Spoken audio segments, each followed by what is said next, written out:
Alright, welcome back, friends and fiends. Hopefully everything's going alright on your end. Things are going alright for me. We're going to jump in today and work on some of that hex map for my current campaign. Usually, or at least in the last few weeks, we've been working on doing some... sorry, let me for myself. Been working on doing some of the prep and showing you how I do prep for sessions and things like that.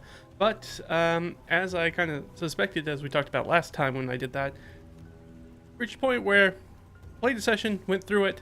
They got through pretty much most of the Lavender Grove. They didn't quite get all of it, but because of that and the other stuff that I had already prepped, Maragon's Gate stuff, I don't need to do any prep for this upcoming week. So this prep's kind of taking care of itself, which is pretty common. That's one of the reasons why I like to actually do adventure planning, because it'll be like a pretty intensive 1 week, and then oftentimes it's like 2, 3, sometimes even 4 weeks off where I don't have to prep because they're still doing the same thing they were working on. So I find it's a very useful way to prep that way. Your results may vary, but it's been very useful for me, rather than trying to figure out what they're going to do every single week and prep from there. We still have a bulletproof prep thing that I'm working on, and hopefully I'll get a chance to record that. I think this is going to be just a standard video that's going to come out on the channel, which I haven't done here in a minute. But it might just be more of a standard video rather than a live stream. So today we're going to do some more of the hex mapping, though. Delicious coffee. So, before we hop into that, what I'm going to actually do is I'm actually going to... I'm going to get rid of our background here for a little bit, and I'm going to do that because one of the things when I'm working on stuff like this is that I like to have music on in the background. Now, unfortunately, thanks to streaming and the ridiculous licensing around audio and songs, I can't share with you what I'm going to be listening to. So unfortunately, I've got to put my speakers on mute. Mute would be something else. I'm putting my speakers on, it doesn't really matter, on mute. But I will show you guys what I am going to be listening to. So if you want to listen along, you can. Let me pull over. You know, what's the best way to do it? This is one of the interesting things when I had my friend and my spouse recently talked to me. Let me show all this. Yes, alright. I'm going to throw this over. This is the stuff that I'm going to be listening to today. I realized that my big fat head's in the way. This is stuff that I've been listening to today already. But as my spouse and other friends have told me, you know, you have a very eclectic taste in music. And I was like, do I? And then I was looking at the stuff that I had in the queue today, and I was like, oh, yeah, I guess so, huh? We've kind of started off with some 80s retro wave, then we went into some future funk, then we had this original indie game OST by a Barber Beats artist, which is not Barber Beats, and I don't like it that much. So I skipped off of that. We also have this Argentinian neo-psychedelic dream pop rock, post-rock kind of thing, which is very good if you have never listened to, which you probably haven't.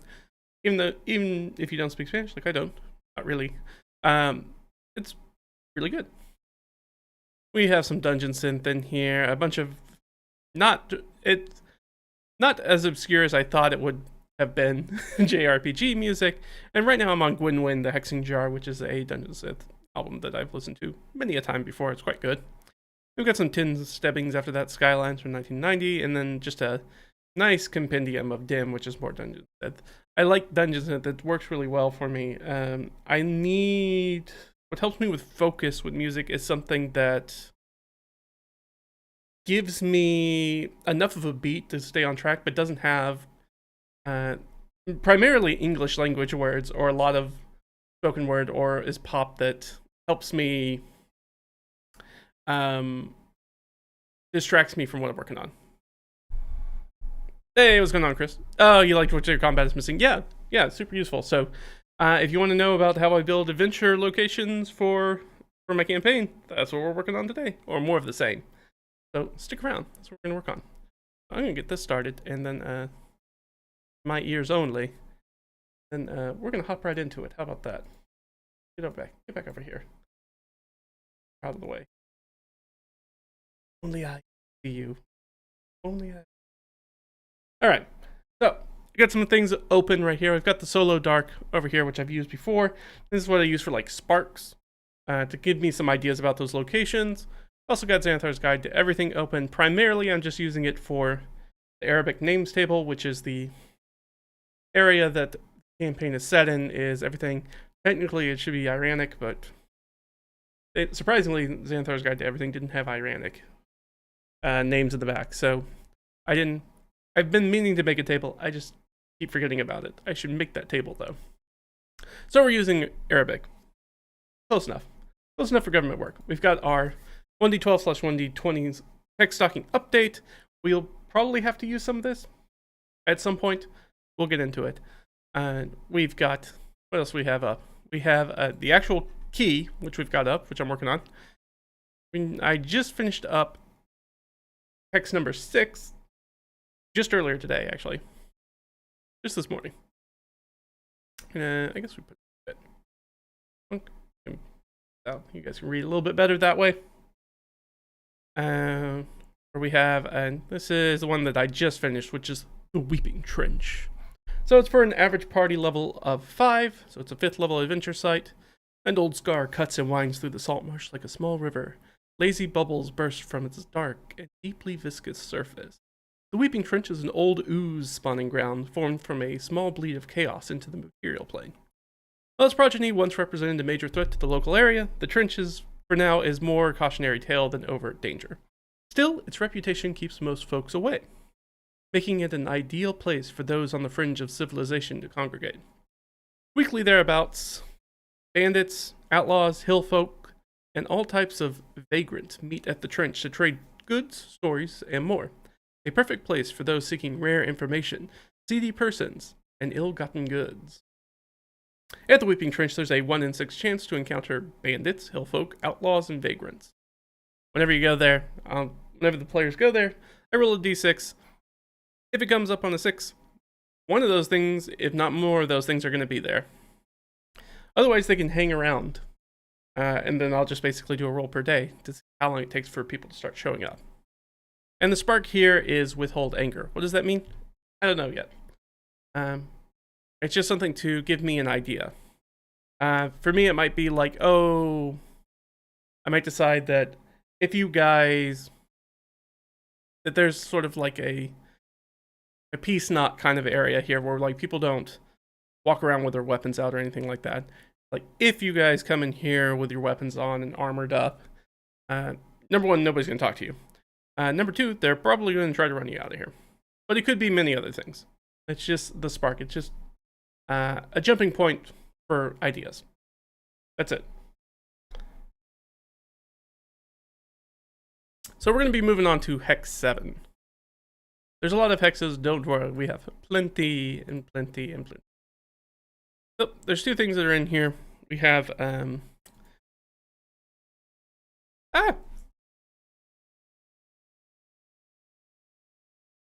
we locked it. I hate where the lock key is on my keyboard because I often hit it instead of the dash. That was supposed to be APL 5 to 10. And we'll figure out what the actual APL is here in a second. So the number of hex, we'll try to give everything an evocative name. We're going to have the stuff that's in it, which I've already rolled up. We'll have that on the map. I'll show you here in just a second. And then we'll have occupation. Are there people living here? If so, who are they? I've already got this one. For this one, occupied, no. And since I didn't have one down for here, I'm assuming that means nobody's living there either. That is fine. Yeah, there shouldn't be one living in either one of these. That's fine. And I don't think there are any waterways here. So waterways are just rivers, freshwater things. So I'm trying to do a better job about naming those and putting those on the map. And before I show you the map, I've also got 5e tools up. This will help me figure out, primarily monsters is probably what I'm going to be looking at. Monsters, and if I need to pull up loot, which I don't think I'll need to, but in case I do. But primarily for sorting out monsters and figuring out maybe who works for where. And here's the map itself. So that's where we're going to be focusing in. We're going to be focusing in on this hex. But to show you the whole thing in its entirety, we got to zoom out. There we go. So this is one hex within a much larger hex. I can pull that up for you guys real quick. There you go. So that is hex. Let me pull up the actual map.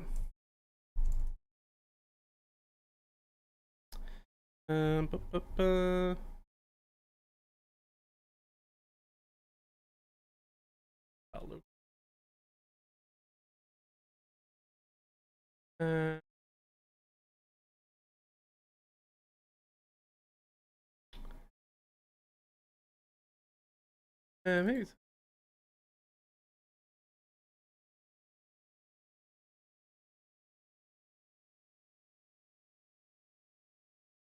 So this is the county map that we're looking at. So the county map has each of the little hexes is about 10 nautical miles across. They go into a region map. Down. I always forget to pull this stuff up. I really do a better job of prepping for these sessions, but that's how it goes. And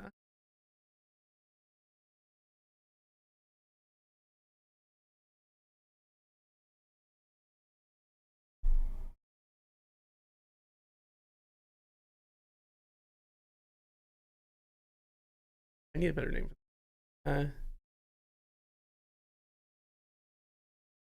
I need watershed step 3 clean. That's a good idea. Okay. All right. Sorry, that took too long. Before we get into it, I know it's just a little preamble so you guys understand what we're looking at. So we're diving in, is what I'm saying. So we're moving in, and then I should probably go. Those will work. Put those up there. Yeah. All right. Here we go. So to give you the full aspect of like what this world is, the full context. Let's go. So on the left is the full Atlas map. Now, where the campaign is happening right now, and where this stuff is right here. Boop, boop, boop, boop, boop. Right here. This blue water hex. This is the North Gold Sea. Right in here, there's a little peninsula. So if we go from one scale down in the hexes, zoom in a little bit, it looks like this. So you'll see that these were those mountains over here on the left, down here. So we've got this peninsula that's sticking out into the water.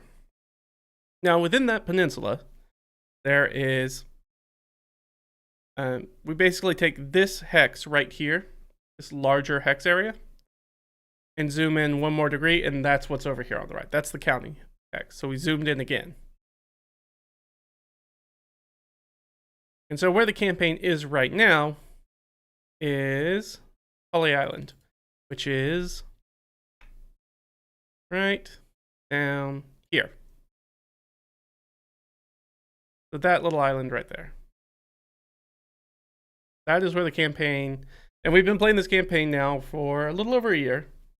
Got 30-something sessions under our belt. They're still on that island. They're probably going to spend more time on that island. So I am building out. So we can go in, zoom in that, and this is sort of the plate map on the left of where the campaign's been thus far. They've got a nice little town that they hang out around in. They've been bouncing around this isle. The Lavender Grove is actually in this hex right here. So that is where they were in the last session. They were right on the edge of the island. Kind of beyond the island, actually. So it's a whole bunch of like salt marshes and shoals and really dangerous, treacherous coral and areas around here, around the island proper. Which makes sense, like this whole area is very, very suffused with piracy. So there's a lot of shallows and knowing where to go. That's kind of been a large aspect of the campaign thus far. There's quite a bit of smuggling and piracy and things of that nature. meaning that this Poly Island's actually a pretty big, not quite Tortuga, but definitely an area where piracy is very relaxed. Like, the authorities are pretty relaxed on piracy, because their ability to, honestly, to enforce it is really difficult, because it's so difficult to get in and around this island because of the significant number of like dangerous waters that are around it. So any of those like heavy draft warships can't really get in here. There's a bunch of like really shallow draft pirate ships and lots of boats and things of that nature. But that's the context. We don't need the context anymore. Let's keep working. We don't need to save any of that.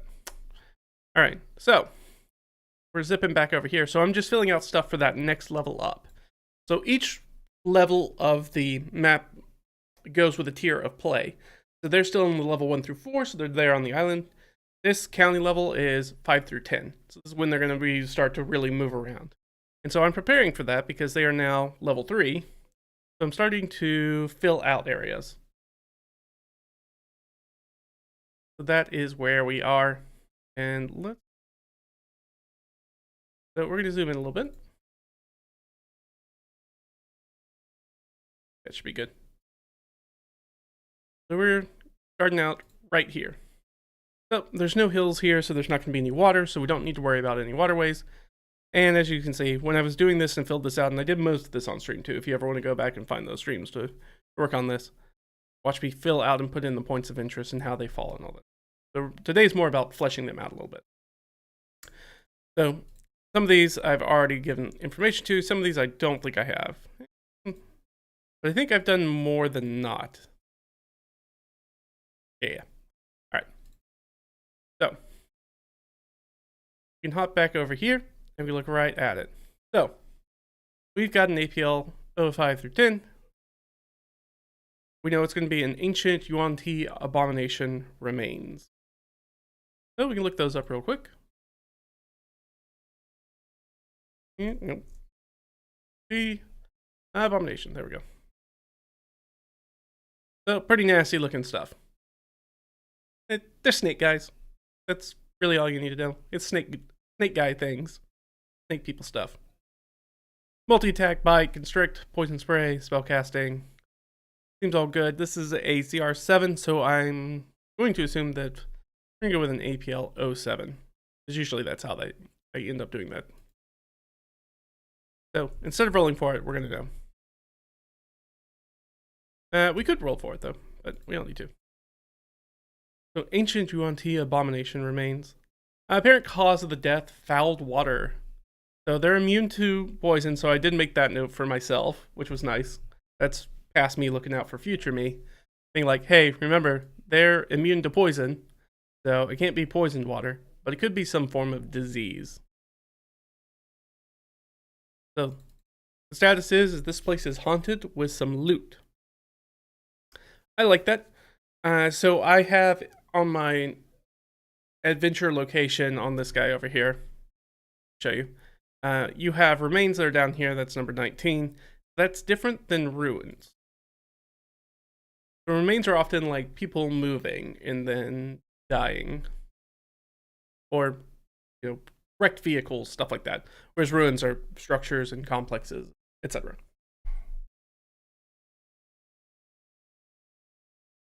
Alright, so we got a haunt going on. Actually, we can roll for this. We should roll for this. We have no guarantee. I want to do 1d6 plus 4. 6. I can math. That's 5. Not 6. Alright, so that's going to be 5.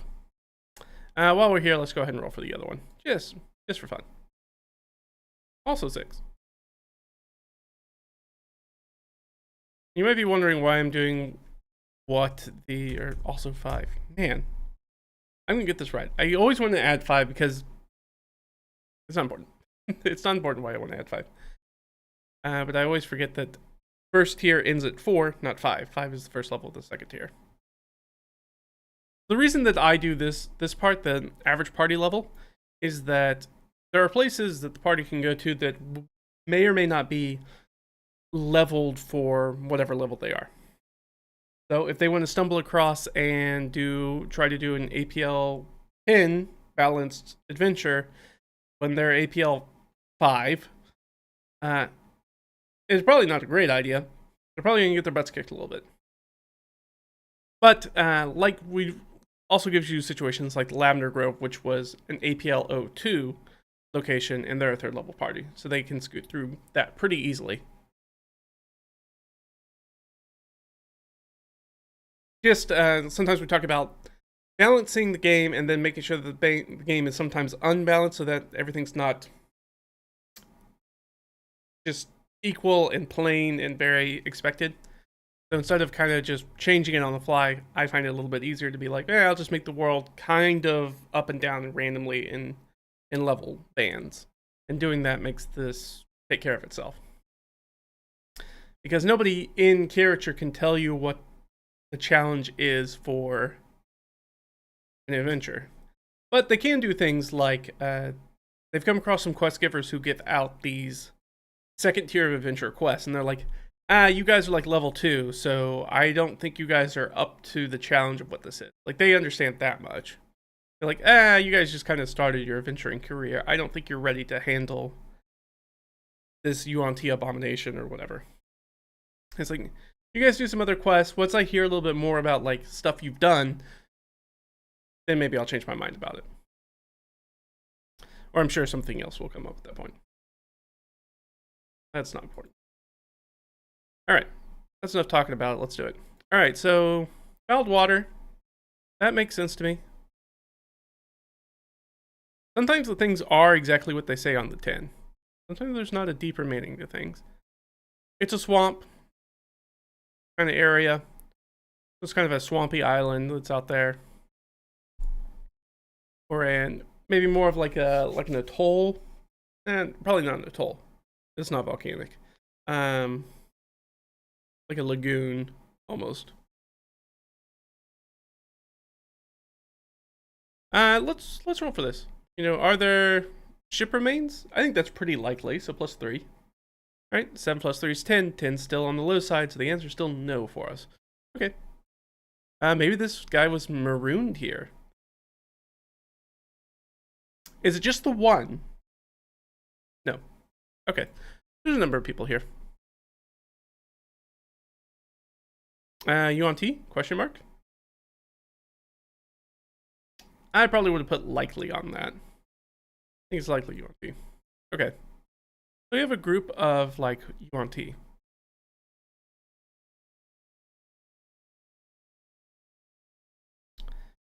And these are ancient, so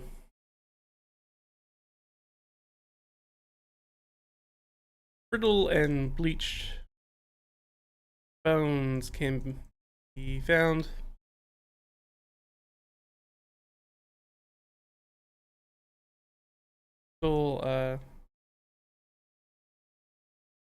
Coastal swampy lagoon. Found.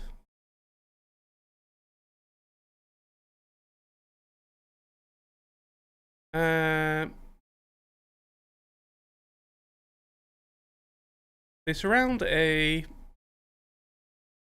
Because now it's like, what's the interesting thing that's happening here? So I think the interesting thing is, we'll have our sparks too. I'll update this as we go through. All right. They surround a natural freshwater spring.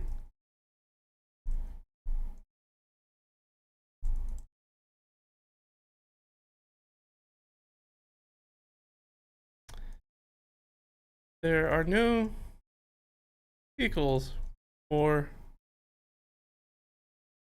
remains of wreckage, noting how this came to be here.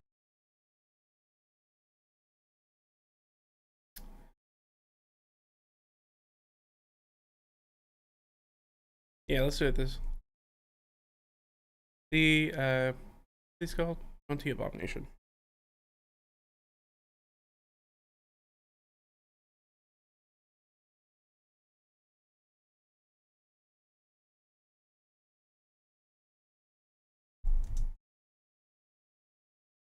So what I like to do is usually anytime we're going to highlight this with a bold, just let them know, hey, this is helps me as a DM be like, okay, right, that's who these are. I guess I could just say freshwater. The vehicles or remains of wreckage, noting how the corpses seem to be here.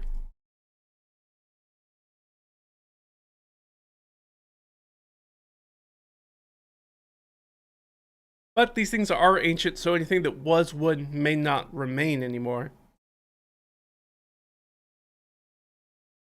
So there's loot here.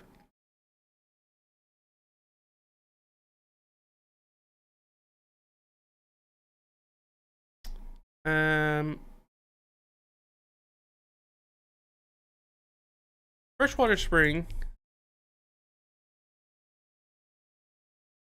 is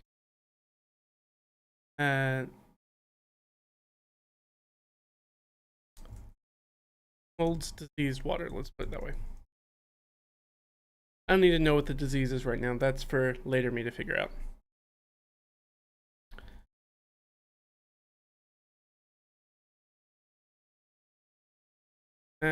Actually, let's change that. So, one of these reveals no violent cause of death, because they're just bones at this point, so it's hard without soft tissue to determine that they died from disease. But we could put like some interesting striations or something like that on the bone.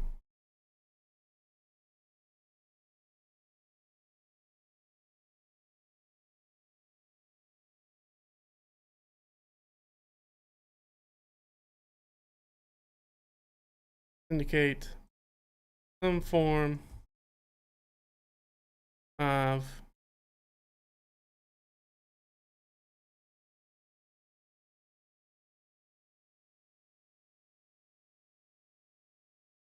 metabolic death. So something they ingested. So it could be disease, could be so inspection. So spring feels it to be unpoisoned, but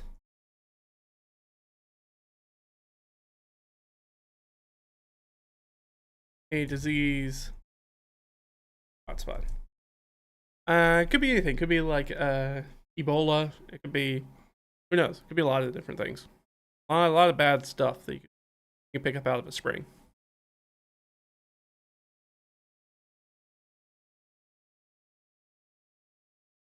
And usually I like to give myself a little bit of wiggle room, so we're going to say and likely cause. These.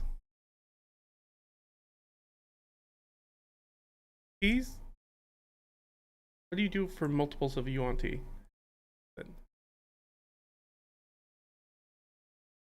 What do you do for multiples of U on T? Is it U on T? I was like, U on TS looks wrong. So I'm just gonna go with that. I think it's like moose.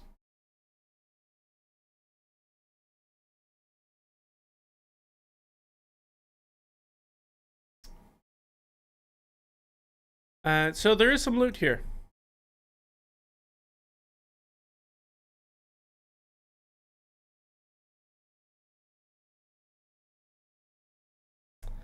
Are complemented by loot.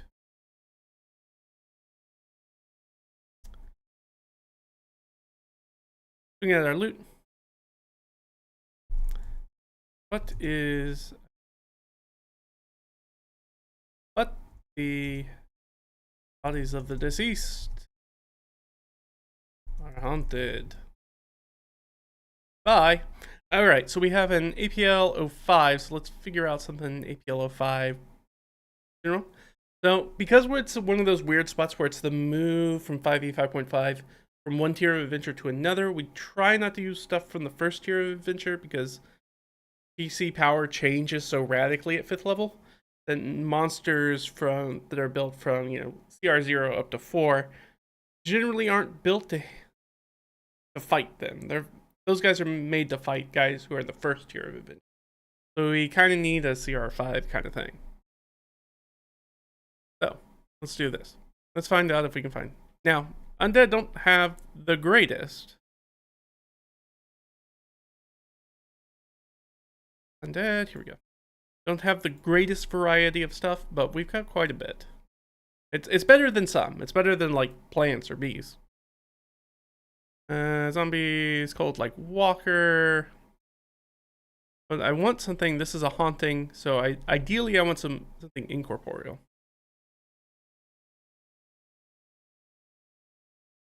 Which is not going to be that guy. Ghostblade Eidolon. Probably not that guy. But it would work. Giant shark skeleton. Knight of the Order. Permanent Shadowghast. No, the gas is corporeal. What am I thinking? Spawn of Kiss. Undead Handling. Vampire. Oh, we could just have a straight up Wraith. That guy works.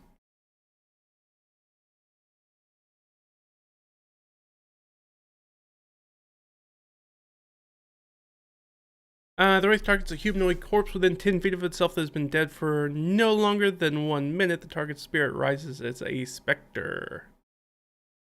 So if we want to do that, we can throw some specters around as well. And specters are pretty low level, I think. What, like CR2 or something like that?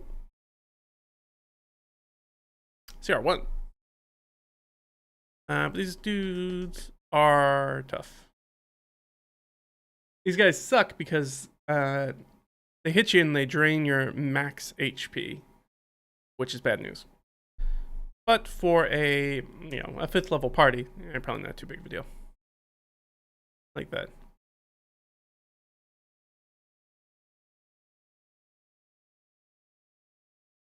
They could still be here. So these guys could have been made into specters, or at least some of them.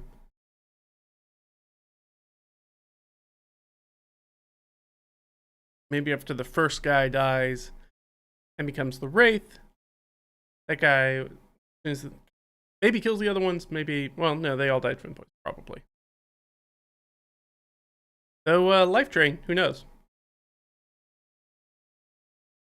And haunted by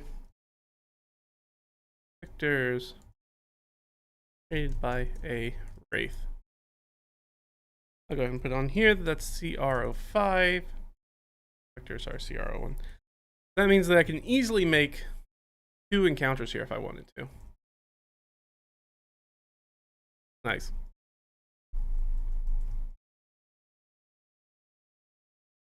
Excellent.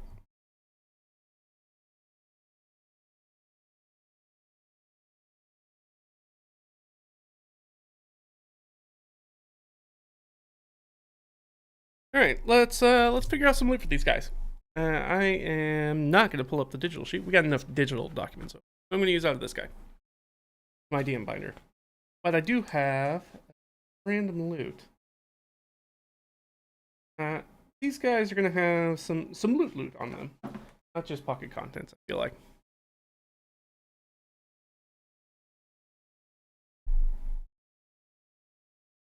I've been juggling how I want to do this after I decided to maybe change the way that I did pocket contents last time. Be appropriate for the level. I can get out of hand pretty quickly.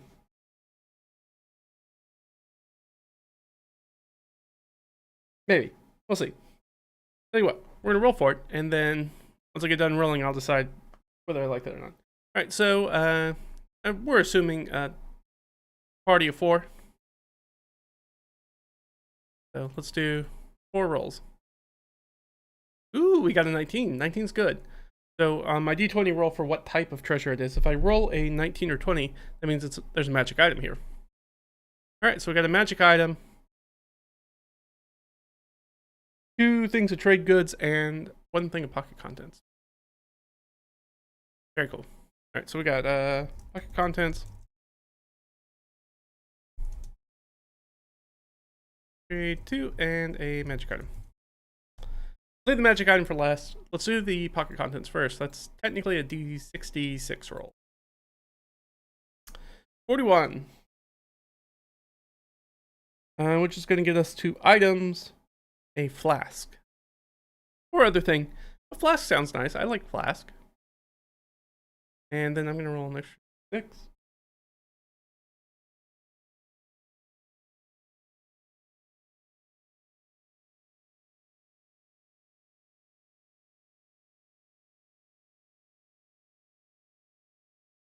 Alright, so it's a flask worth about 4 gold. That works for me. So,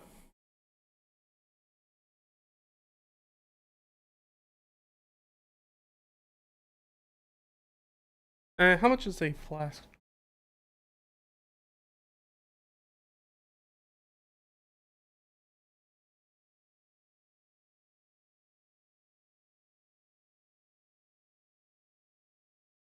Two coppers. So this is pretty nice. We can go engraved. I'm not going to say what it's engraved with. This is one of those things where I'm going to leave a little space there. So depending on what adventure is going on or anything like that, that means I can maybe like add a little breadcrumb, a little secret or clue in there on something like this when they find it. If it's tied to something going on, or if I need to drop a seed for an adventure. So an engraved silver flask. Maybe the silver flask is cursed. Could be the reason. There's all these ghosts hanging around. Maybe. Alright, we've got some pocket content. That was our pocket content. I know what I'm doing. I've done this before. I promise. Alright, so we need some trade goods. That'll be very easy for us to figure out. Roll twice. 11 and 15. 11 is gemstones or jewelry. And 15 is medicine. It makes sense. Maybe they had some medicine out that they were trying to figure out what they were doing. But how... But these things are ancient, so what kind of medicine would survive? Well, maybe something packed in honey. Yeah, some sort of like honey suspension. I like that. Because honey is, as far as we know, perhaps permanent? It doesn't really degrade over time. It crystallizes, but it doesn't like go bad, as far as we know. You can eat honey that you pull out of ancient Egyptian tombs. Should you? I mean, maybe not the greatest idea in the world, but it technically won't kill you. It'll be super crystallized, though. Like, it might not be super tasty, but you can eat it. It's fine.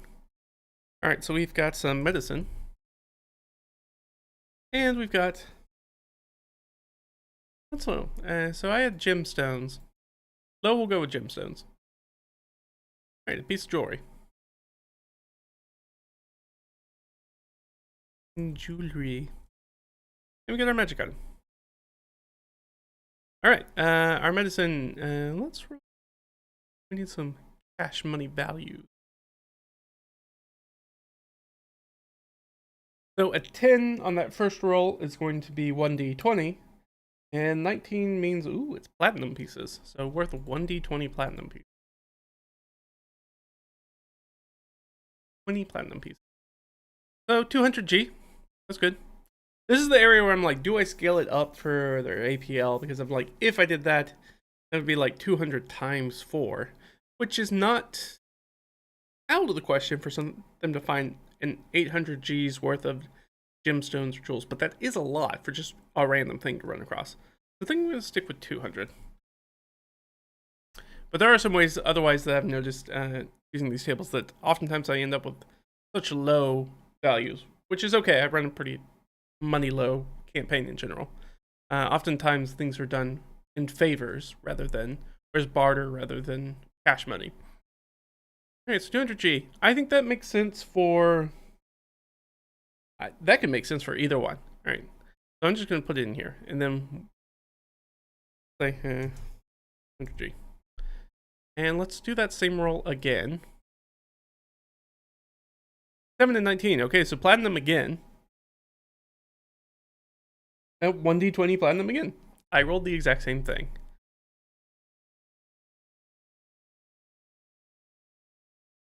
Alright, so 120 gold.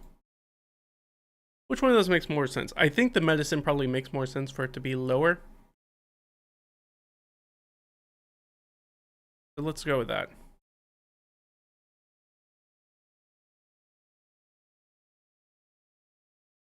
Medicine comes up pretty often as the things that my players find in the game. Place they everything that I'm gonna need to. Let's add some space at the bottom of the stuff. I should really put this on. Give us plenty of room here. That way, guys, my stupid face is not obscuring over you guys. All right, but they find medicine pretty often in my game, and that's a good way to like recharge healers kits, or they can use it as raw components for making things with an herbalist kit or something like that. They can decide to use this. They can either take it to market and try to sell it to somebody, or some of these like trade goods they can keep as materials for their crafting or downtime if they want to make stuff out of it. So if they wanted to take this 120 gold of medicine and convert that into making healing potions out of it using an herbalism kit, I'd let them do that. So sometimes them coming across something like a medicine in 120 degrees, they're like, yes, time to brew some potions.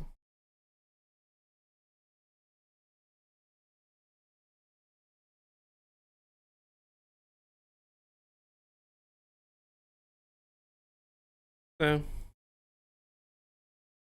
gonna say it's a honey suspension. And then I'll just add medicine in here. Medicine, 120 gold. Maybe honey. Suspension is just the fancy medical word for like cough syrup. When you put stuff in liquid like that, a suspension. And our jewelry, a 200 G's, or we could go gemstone. I think 5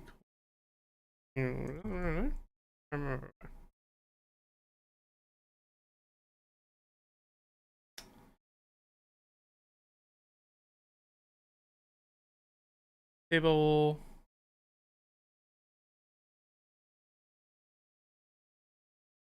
I thought there was a thing for. Here we go. So we could do 2 100 gemstones. That would work. Jades would be very Yuan-Ti adjacent. Amber's also really good though. Sure. Let's roll 2d10. 4 and 1. So some coral. Amber. Oh right, we had story. Yeah, so let's go with oh, I bet there's a good one. Let's say an amber necklace. Let's say an amber torque. 200 G. And we need a magic item. Okay, when it comes to magic items, sorry, this is how this goes for me. This is the way I like to do it. I like to do a lot of random rolling. And then rather than use a lot of my processing power on coming up with stuff, it's like, give me something to work with, and then I'll use my brain to squeeze out the last bit of creative juice out of it. Or to augment something. So when it comes to magic items, I roll a d20 and a 10. So, this is for party level 5 through 10. So 1 through 10 would be a common item. And 11 through 16 would be an uncommon item. Alright, so this is going to be an uncommon item. And the d10 is 1 through 4 is consumable. We got a 3, consumable. So we have an uncommon consumable item, which usually means it's going to be a spell scroll or a potion. Almost always. Do that. Let's go to, we're going to need some items.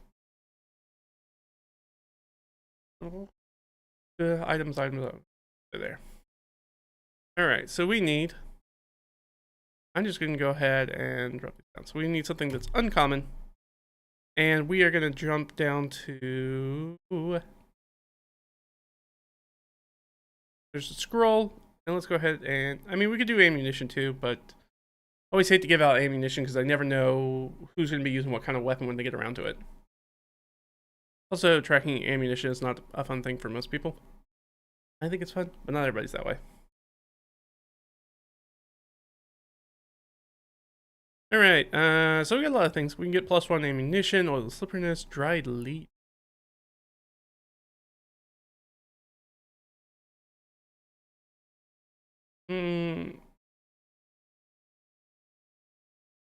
Okay. Well, I don't want that. Hey, what's going on, Dylan? How do I give out the loot at the table? Like a +2 sword was just on a random goblin or random container. You're trying to figure out how to make things make sense. Yeah, that's a really, really good question. It depends. And one of the things that I generally say is like if you plan to have a +2 sword in a fight with goblins, is that one of those goblins, it would be really silly if one of those goblins wasn't using the +2 sword. And then it kind of depends a little bit on your game, like how common is magic in the game. If it's pretty common, then it doesn't have a name. If magic's kind of uncommon, you might want to think up like a cool name for the sword, make it a little bit more like personalized, like this is the sword of such and such and such, and that kind of thing. So it really depends on what kind of campaign. Like if every other like MMO style and like every other band of goblins you fight has a +1 sword on them, then +1 swords aren't going to be have names and stuff like that. Or you go the full token route and be like, oh, we're gonna name the swords, we're gonna name this dagger Sting, and etc. Yeah, usually they're in an area. So like this, all these items are gonna be on these dead corpses or on these dead bodies. So I'm gonna have that amber torque that's gonna be around one of the guy's necks. Or what's left of his neck, just vertebrae hanging out. And this spell scroll is probably just gonna be like in a scroll tube, hanging out.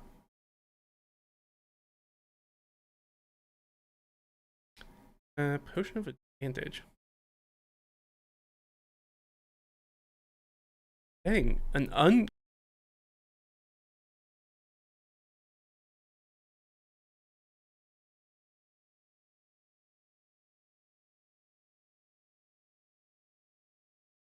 that feels like a common potion. To get a potion of advantage, that feels like a common potion rather than common. Yeah, absolutely. When you give out loot, is more of a climactic moment. Find rare loot. Depends on the magic item. Some of the magic items are pretty. I try to make them interesting. Like one of the ones that I ended up putting in, and I make a lot of custom magic items. I should put that out there. So I make a lot of custom magic items. So one of the ones that I just did for the Maragon's Gate dungeon, I'm probably about to run. They're gonna find essentially a Star Trek hypospray or a jet injector, which is a real thing. It's a thing that you use to give vaccinations. The gun thing. You've probably seen in movies where they're like, that thing. So they find one of those, and they can either lock a healing potion into it, and so they can give somebody else a healing potion as a bonus action by pulling the trigger on them, running up and shooting them with it. Or one of the things they can do is that it's got a switch on it. They can switch it. They can actually pull out a hit die of their own and lock that in, so they can use the hit die. They can get a hit die back as a bonus action by shooting it, which is very useful if you have like fighters in the party. So the fighter can pull out a D10 hit die, and then if the wizard uses it to heal themselves, instead of rolling one of their D6 hit dies, they get to roll that D10 and get that hit die back. Plus the fighter's con mod. So it's just something that gives them a little bit more tactical stuff to mess with. And sometimes it's kind of up to the players. If they want to investigate where this thing came from or why it's here, they can ask those questions. Sometimes they improvise that stuff. Sometimes it's like, well, you probably need to take this to somebody who knows history about this place and can give you an idea about that stuff. It kind of goes both ways. If they latch onto that and they're like, we want to investigate what this thing is because it seems really weird, then that's the thing you need to go talk to somebody about. As a DM, that's me being like, I'm going to put that on my future DM plate. Be like, okay, in between sessions, I'm going to be like, all right, who's going to know anything about this and why is it important? And then that's where I start to sprinkle in like that world building lore. Like, oh, this is what this is why it's important, this is who knows about this stuff. Potion of Greater Healing is really good.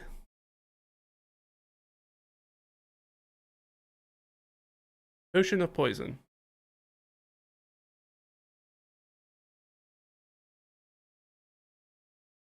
It would be really nasty if I gave them a potion of poison that they thought was a potion of healing. So I'm probably not going to do that. They might already get the disease if they just decide to drink the water.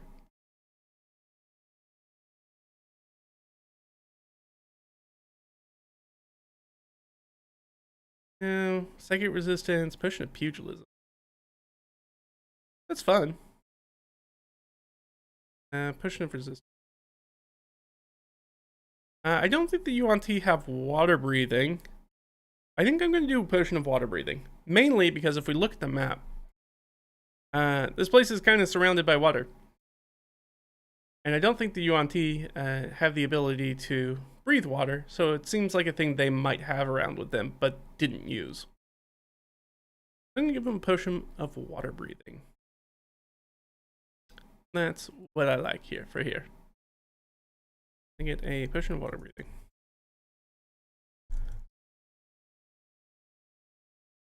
That is the technical name. Water breathing is not one word. Alright. So, there's no occupation here.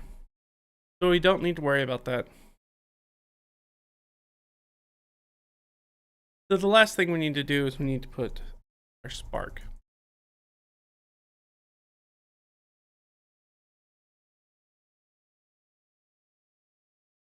So let's roll on our solo dart table. That's the one I've been using lately, so let's just... It's a 2 D100 rolls. 12 and 4. 12, disagree. Disagree, lie. Ooh, I like that. Like, disagree, lie. I find that very useful.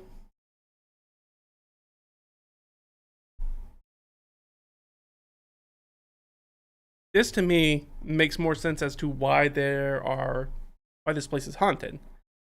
Somebody figured out there was I just put this on the wrong thing. Get out of here. I get the idea that these bodies are here, and again, none of this is canon yet until it shows up at the table. The idea that, oh, whoever did come here, there was probably more than just these guys. They got into a disagreement with maybe this group. They realized that the spring had a terrible, terrible disease in it. They decided not to tell those people about it, not to tell the other UNT around it, and they drank deeply of these waters. Got whatever kind of terrible, terrible disease that they got, and they died. But now they haunt this place because they were killed. That's just one way to interpret it, though. It could be a lot of other stuff. But yeah, if we look back at this hex, we've got brittle and bleached bones can be found in this coastal swampy lagoon. Ancient UNT abomination corpses surround a freshwater spring. There are no vehicles or remains of wreckage noting how the corpses came to be here. Inspection of the bodies reveals no violent cause of death. But striations on the bones indicate some form of metabolic death. I guess we should say no. Inspection of the spring reveals it to be unpoisoned, but a disease hotspot, and likely caused the UNT's death. The bodies are complemented by loot, but the bodies of the deceased are haunted by specters. CR01 created by a Wraith 5. Loot, engraved silver flask, jar with honeyed suspension, medicine for 120 gold, an amber torque worth 200 gold, and a potion of water breathing. And then I can use the spark as the disagreement lie to talk about, like, if they investigate, oh, how are the bodies laid down, and be like, it looks like maybe they were having a disagreement. It didn't come to blows, like, it doesn't seem like anybody was killed here because of that, but it does seem, the way they're laying, not seem that they were at peace. So now we just need a, so we can just call this the Haunted Spring. We can also call it the Disease Spring if we wanted to. But I feel like if people speak about this place, if they know about it and speak about it, they're probably more likely to say, hey, that's that place that's haunted by ghosts, and not the place that's like, oh, that's a disease spring, don't drink from that place. We could also call it Badwater Spring if we wanted to. But each time I try to give it a little bit of an evocative name, just so it sticks in my mind better, it sticks in the player's mind better when we talk about it. Just a nice common English kind of name, so I don't call it a bunch of weird Elvish letters with a bunch of apostrophes and stuff in it that nobody's going to remember and doesn't want to write down or try to spell.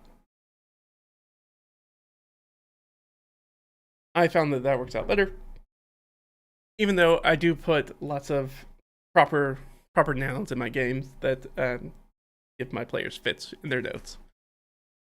Just not usually place names. Or I give them that name and then the like common English name equivalent of it. That was Hex 23, The Haunted Spring. Done. So of course this is going significantly slower because I'm talking through everything that I'm doing, but hopefully it's useful for you guys. Otherwise, I blew through some of the other ones earlier this morning. Alright, let's go on to our next one. A little loud. Moved over, I am over in the Tim Stebbings. A little bit loud in my ears. Alright, so APL 5 through 10, the old rhyme projecting salt column.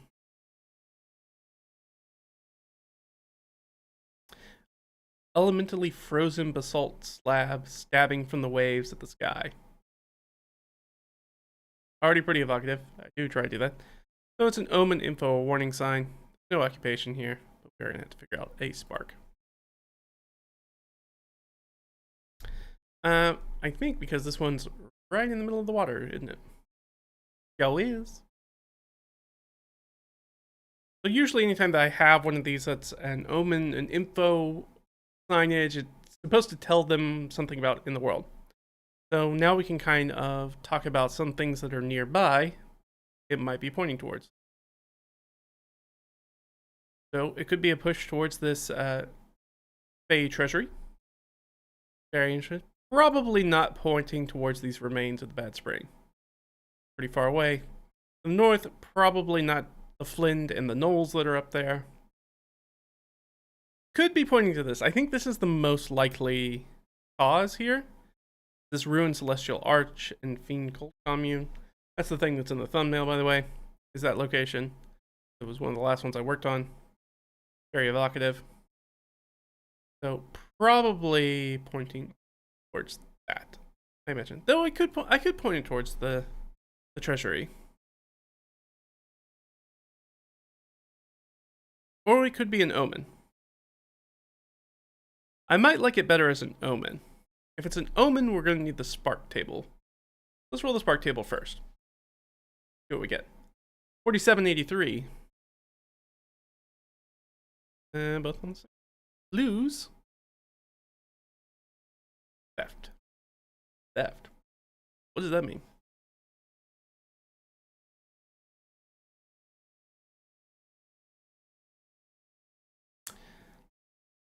Lose theft. The thing that jumps to my mind is that it could be, I was just thinking standard basalt column.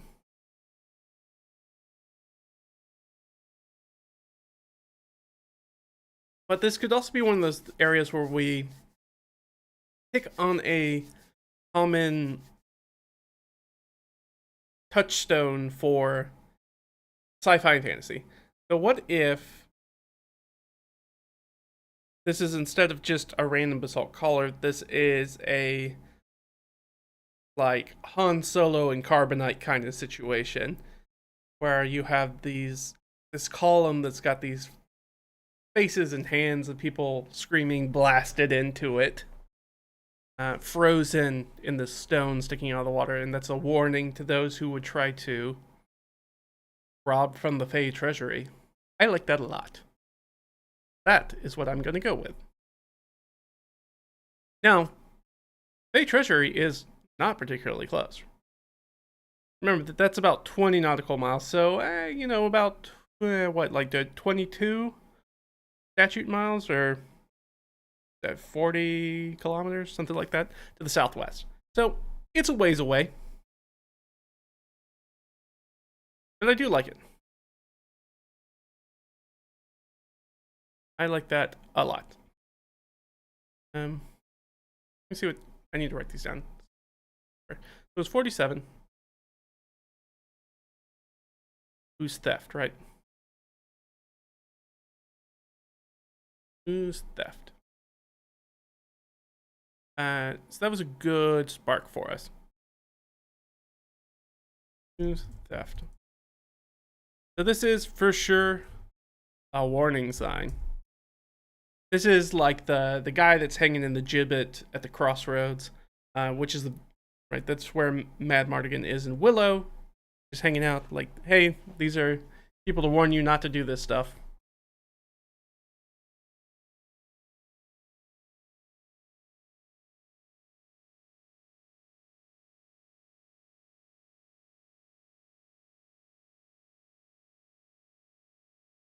Seawater is frozen in a ring around this basalt column, dabs from the ocean towards the sky.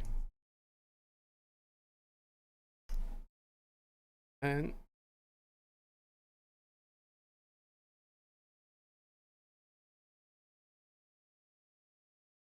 on approach,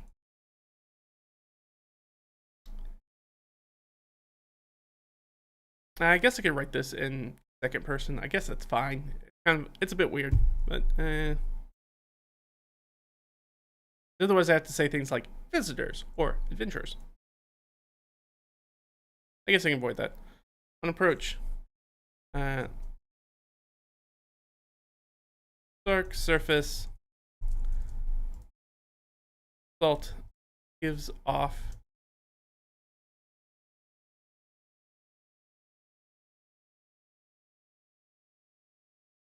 frozen with rime.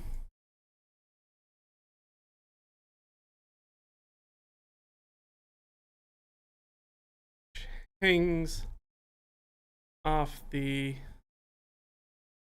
tortured faces and limbs of I'm gonna say probably humanoids.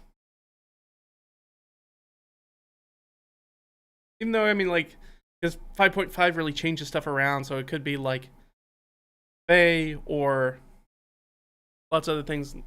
Not as many things are humanoids anymore. I think I'm still gonna say humanoid.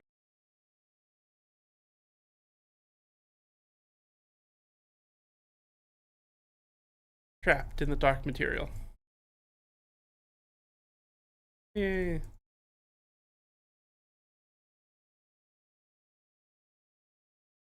Now let's say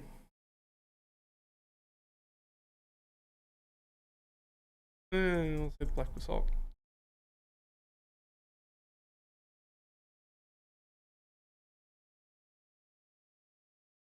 Black basalt is frozen with rime, which hangs off the tortured faces of humanoids trapped in the dark material. Yes, sounds good to me. Uh,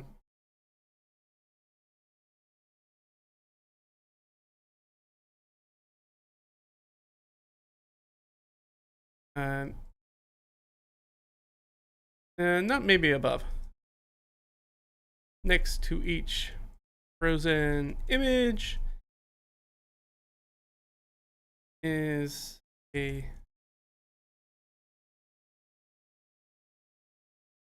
Thief. Thief. Etched in Sylvan.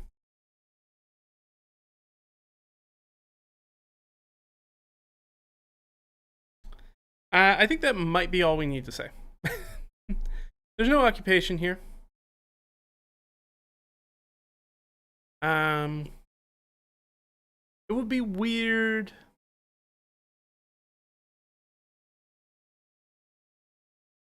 It would be weird for them to say the place that it was robbed from, because that's usually not how that's done.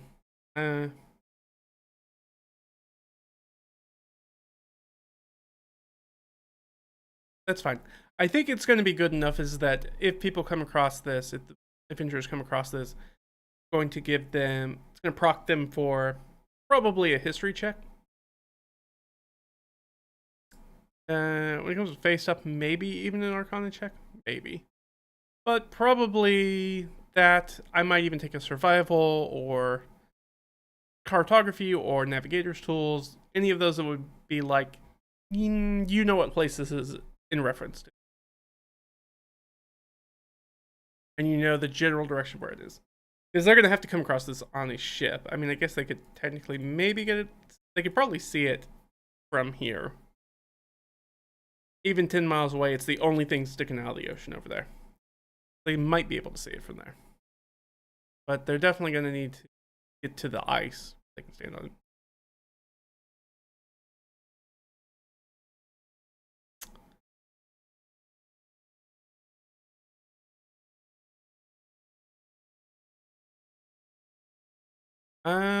Yeah. Since there's nothing else kind of going on here.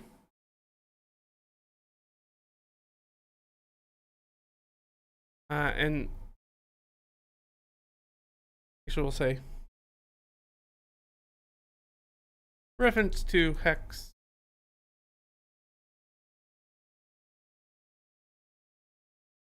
That's 7.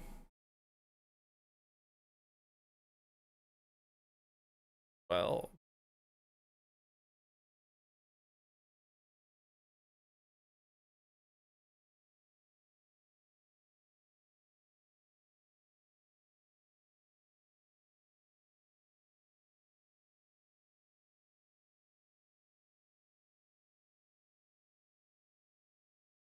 Do that for myself.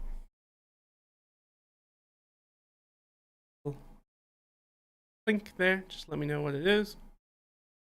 Yeah, and sometimes that's it. Sometimes that's as simple as they get. Sometimes you're like, well, there's not much else here. There's no occupation here, so there's no creatures here.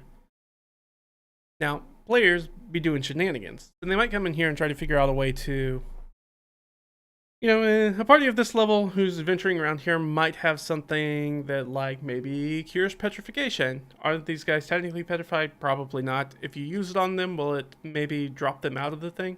Yeah, sure, why not? Or if they try to use some sort of shenanigans with, like, stone shape or whatever, I'm going to allow them to pull one of these guys out of there, and I'll have to make up an NPC. I'll improvise an NPC, and they're probably going to be from out of time. That's true. This didn't age, did it? Oh, it's old.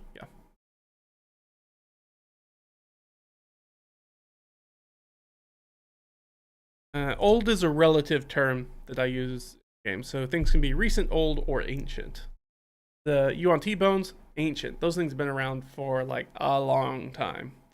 To put it in context, recent means this is a thing that happened recently enough that a lot of people know about it. Most people who would know about this do know about it. Generally, like if they live in a village nearby or something like that, they've probably heard about this or witnessed it. If it's old, that means that only like the long-lived races might have people alive who remember it. So if you find some older elves, they'll be like, oh yeah, I know about that thing, or I remember when that happened. And they'll have that sort of information. So like if they got to this UNT and they wanted to know anything about what happened with these things, ancient means pretty much nobody alive, besides those things that are essentially undying, will know anything about these things. that's the thing, you're gonna have to look up in a very specific, maybe history book, or find like some sort of divination, or maybe talk to a creature that might know something like that, like a sphinx, etc. Somebody who pulls things of that nature. They might be able to find something about that. Or, if you have a cleric who can just speak with dead, they'll also be able to figure it out pretty readily. But you've also got to make a UNT talk to you. Assuming you're not a UNT, they might not want to talk to you. But it could also kick off a quest to be like, where the thing's very focused on avenge me, and you need to figure out how to do that. So, what are we going to call this thing? I think we call we can go with the frozen column.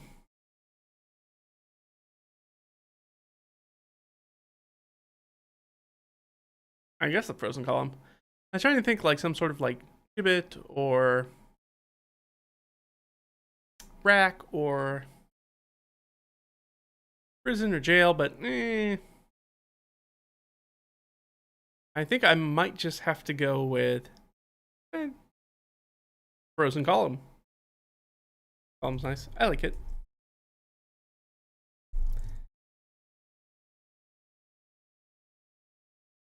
I think that'll work.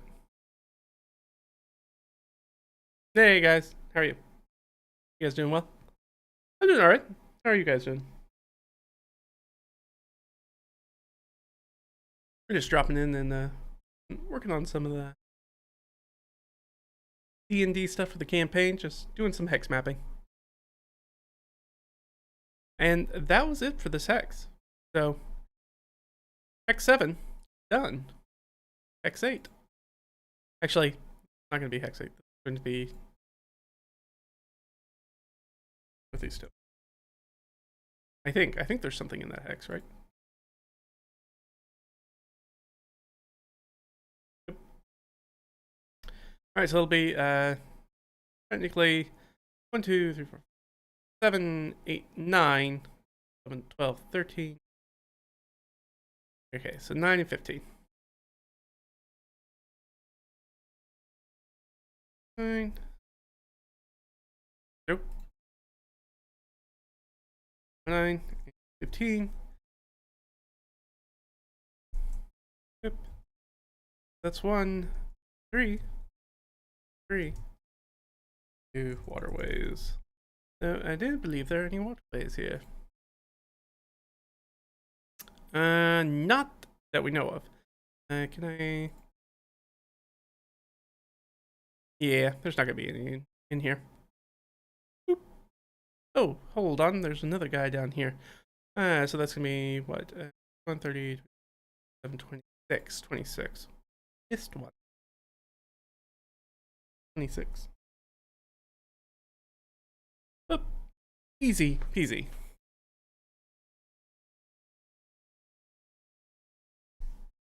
Yeah, we're working on hex map locations. That is correct. And we're just filling them out. I've already got them all laid out on the map. I'm just fleshing them out a little bit. Don't need to do any session prep because we're still working on stuff that I had already prepped in the last couple of weeks. I had so much time. So I'm still far ahead of the prep game. So we're just filling out stuff. We're doing future work. Oh, sorry, Sans. You're personally not feeling fine. You got in the rain, just got home from work. Well, get dry and get comfy. How about that? Get yourself a nice hot drink, a hot beverage. That'll help.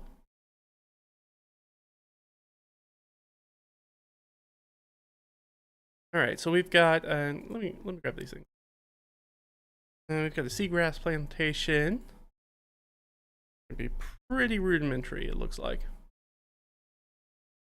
Here, Baron's Keep daily. That. We'll get one of those going. Wrong thing. Ooh, the ancient hill folk cursed lands. I like that. That'll be a fun one. What happened to the sound?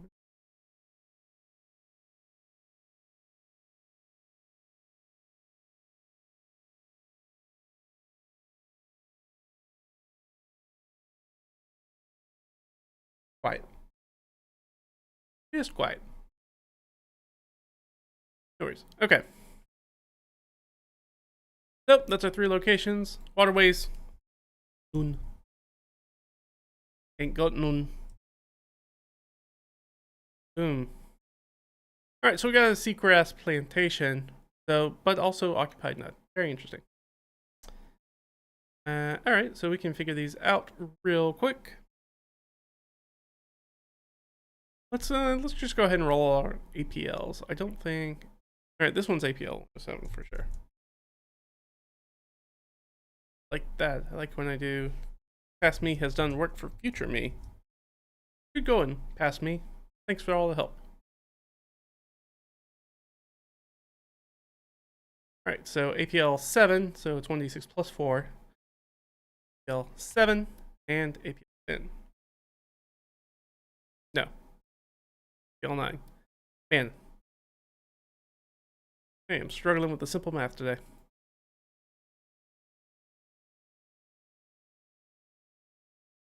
Where?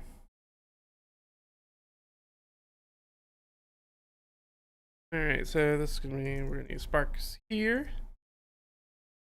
And some of the other ones I didn't do sparks for. I should probably go back and do those, but so yeah. Maybe I will, maybe I won't. I mean, I probably will. I that tends to be my style, is that I'll go back.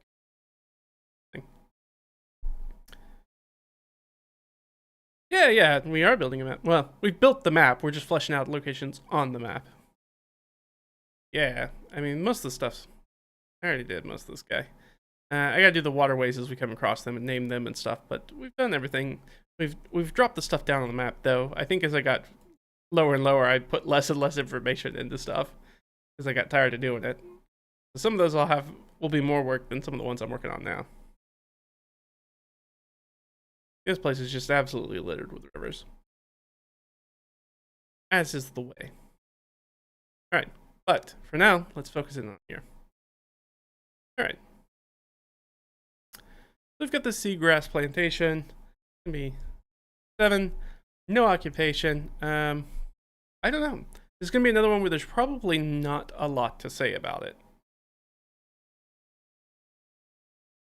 Probably not gonna be a lot. Trying to see, is there anything that I forgot to do in here?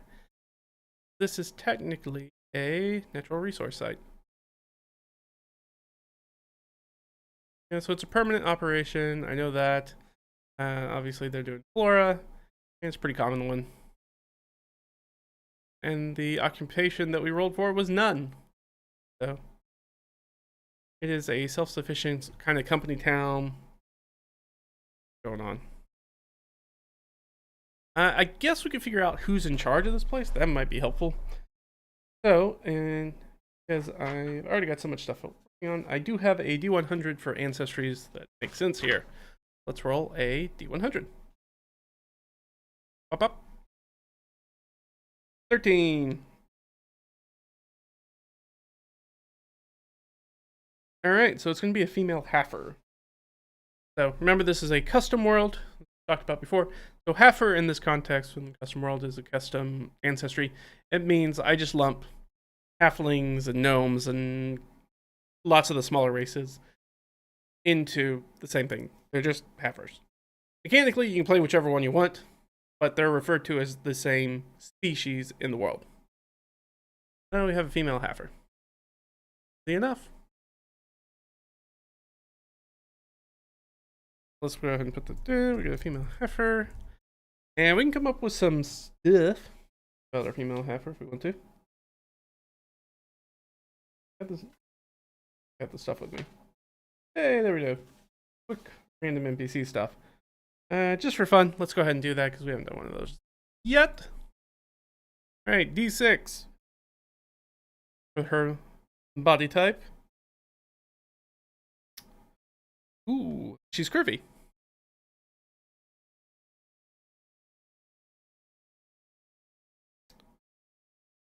Curvy, average height. 12.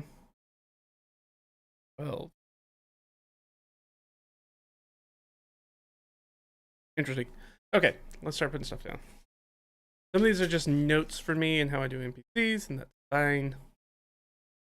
Okay, so female heifer, curvy, and she's gonna be percent. Lancer. Perfect. Always wants to change heifer to halter. I really need to make that correction for autocorrect. And we need some sort of memorable NPC element. That's another D12 roll for me, even though I have a larger table that I need to document. 12 again. Okay, so some sort of facial feature.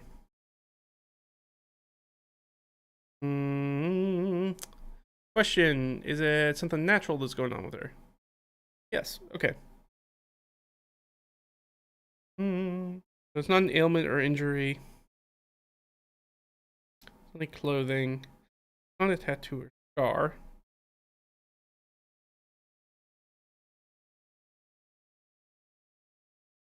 Yeah, anyway, she just got a buttload of freckles. How about that?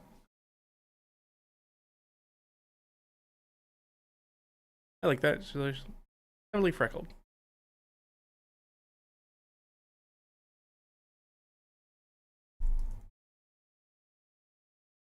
And we need a name for her. So just, does she have? Yeah, I can roll a d20 for this. Does she have an Arabic name? I think almost assuredly, because that's kind of the area that we're building in. If not, she'll get a halfling name. So only on the 1 through 5 does she get that. Natural 20. So wasted on this, but have an Arabic name. 70. Rana. Hello. All right.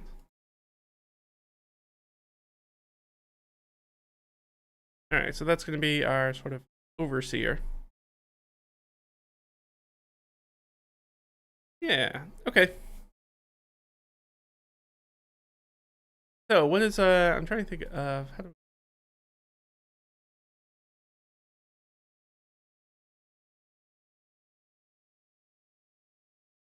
Oh, right. I jumped a little bit too far forward. Is this above water? Because it could be underwater, which means it's probably not going to be a heifer then.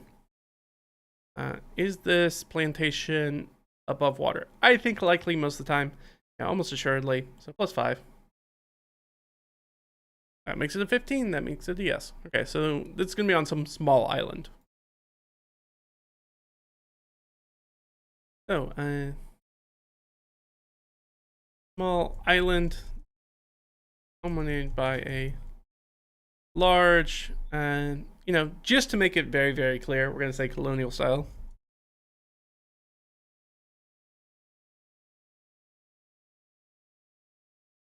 We'll say large, say colonial palatial house.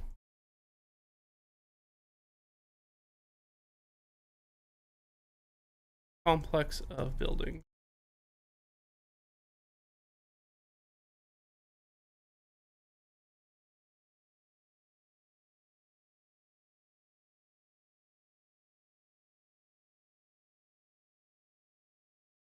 Plantation, and let's see, grass. Plantation is managed by, I don't know.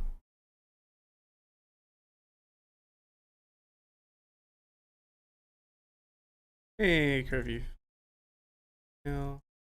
Heifer.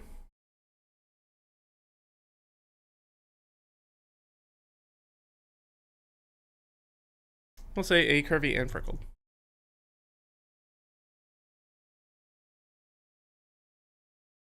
And in here, I'm just going to write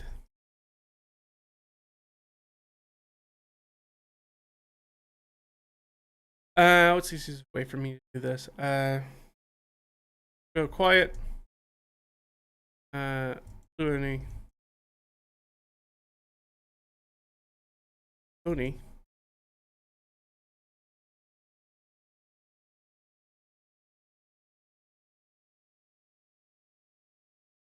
That's just one of the ways that like I like to do my. I've kind of moved into doing my personalities. Like, hey, do they talk a lot? Or are they quiet or reticent? One's quiet. Are they a red oni or a blue oni? Are they like very fiery and emotional, or are they very like subdued and yeah, very subdued and proper, and they have a lot of manners? And then, you know, are they a leader, a lancer, or a heart, essentially? And so the heart would be like somebody who wants to take care, they're very emotionally take care of people around them. A lancer is a person who tends to be a contrarian, not go with the flow. They kind of do their own thing. And then a leader kind of like tries to pull people with them. I find it a very useful framework. You can use it if you would like to. Alright, so that's everything we know about Rihanna at this point. We could give her a little thing going on. We don't have to, though. So, going with the spark right now might be a good idea. That if there's any extra information, drop in here. 42 and 74. Back to the solo dock. Agree. Very strange for a Lancer. Quiescent. Quiescent. I don't know what that will mean. I don't necessarily have to right now, though. Remember that the spark table, or little spark here, is just to kind of give me some sort of improvisation idea when stuff comes up.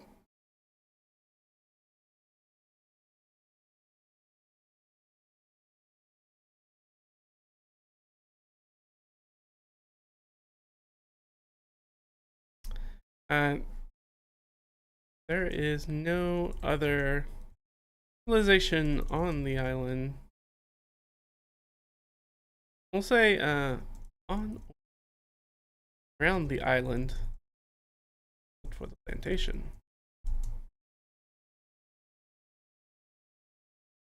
That. All right. And we've got our spark here.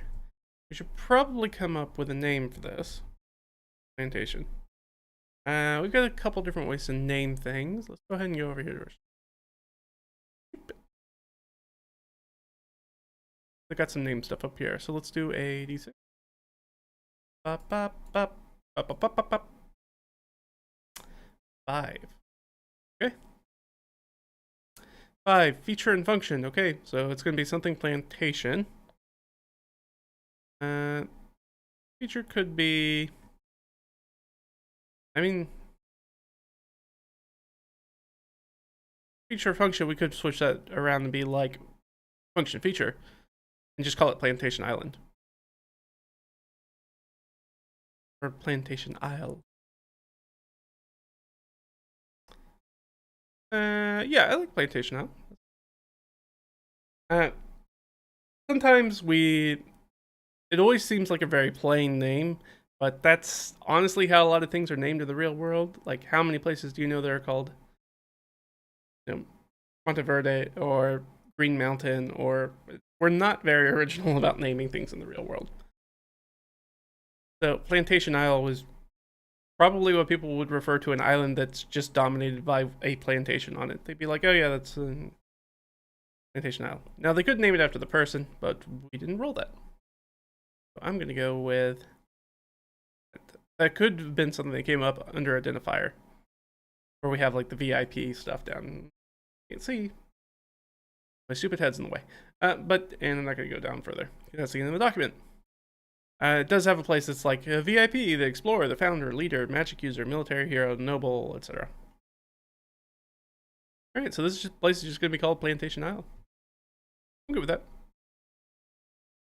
It sounds boring, but boring doesn't necessarily mean bad.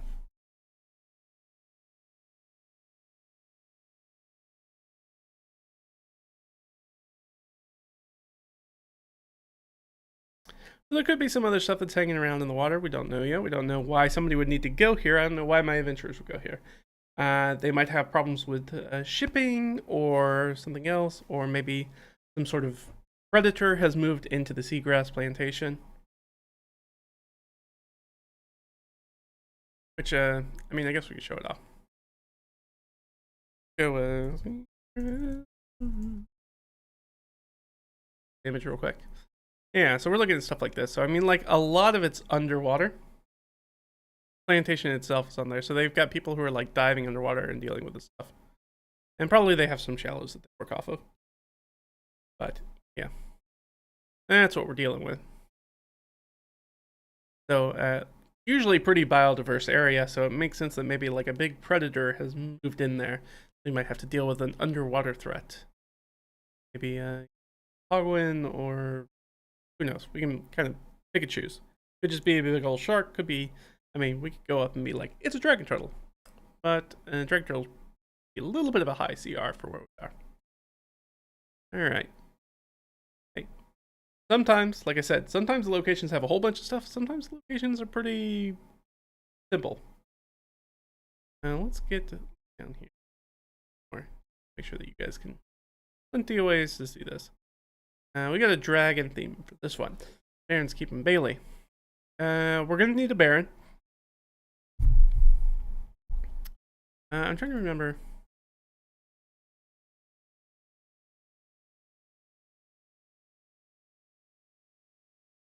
I think I keep changing up the way that I do this, which is not awful. It's okay. Yeah, I keep changing up. That's okay. Not perfect. I should really sit down and templatize it. That would make life a lot easier, but I'm not doing that right now. We'll do, yeah, I guess we'll just copy this, throw this down here. Hey, there's a steading down here, which means there's just a very small thing that's going on with this Baron's Keep. So if we hop back, we can look at the map real quick. It's in a very like coastal swampy area. If we unhide those others real quick.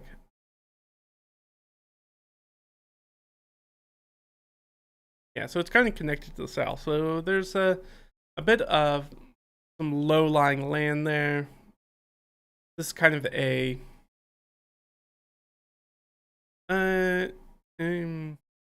like a mangrove kind of situation. We have this mangrove situation. You know what? We did the name last. Let's do the name first this time. How about that? 20 d6 roll. 3. Identifier and function. Okay, well the function is going to be a keep. And identifier is a d10. Roll d10. 10. A VIP. Hey, let's go to d6. It'll probably be the same name, but 2. Founder. Yeah, probably gonna be the same name. I don't think we have a time period on this yet, do we? I'm just gonna put up here. Maybe founder keep. We'll change that here in a minute. Right now, that's what it's gonna be. All right.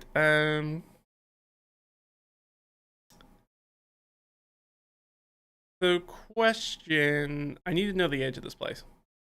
Age. 6. This place is ancient. Ancient keep. I like that. Ancient. I need to use that dragon theme, so I'm going to make the founder be a dragon. It's an old dragon's roost.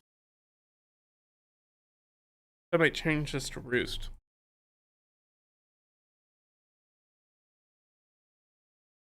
We can literally call this Drake Roost.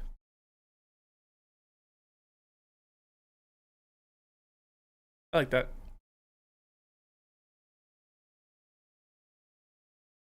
That gives us our dragon theme and all that good stuff. This is a coastal area in a swampy area, so this is probably a black dragon roost.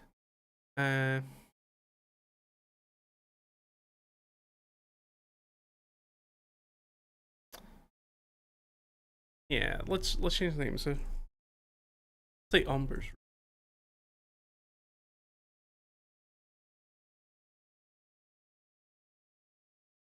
Or oh gosh, stupid eye makeup. That would be a good one. Oh my gosh, I'm trying to think of something that I should know. Deep, deep in the recesses of my mind. Let's go to resources. Be there. If it's not there, I'm not gonna go looking for it. But just in case it is, staring right at it. How can parts?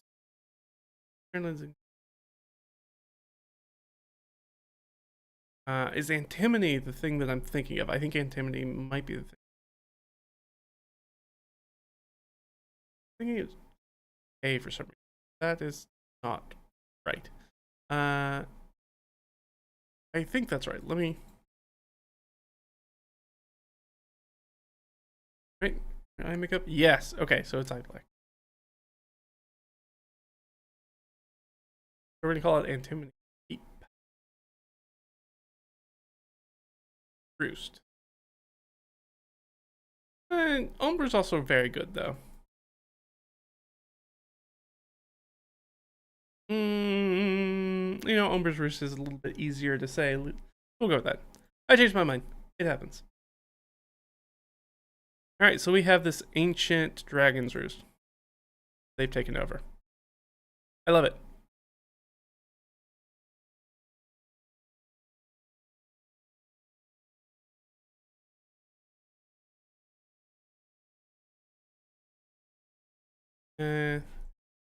Just because so we can keep that dragon theme going on. We'll probably have it like the stone be pitted as well. Acid pitted.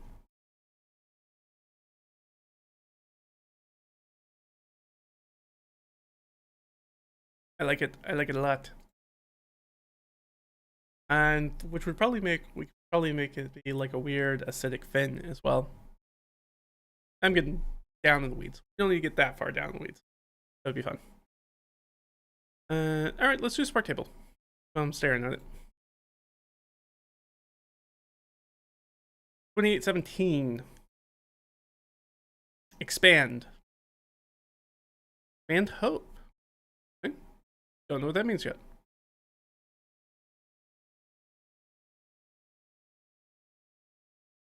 Maybe the hope of bringing law to this area. So this guy was a baron.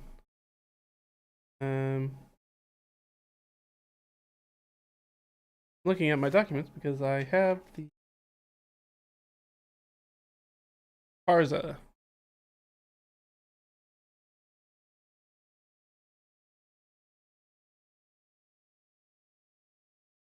Like I said, I have some proper nouns that I use. So Parza is what they call barons in this area.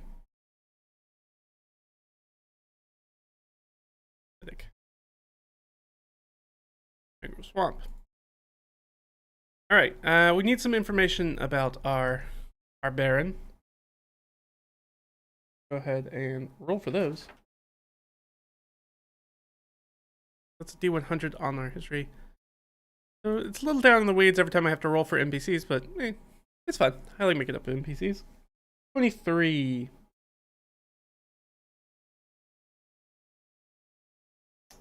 Alright, this time it's a male halfer. Nope, not that one. Male halfer. Brawny. Average height.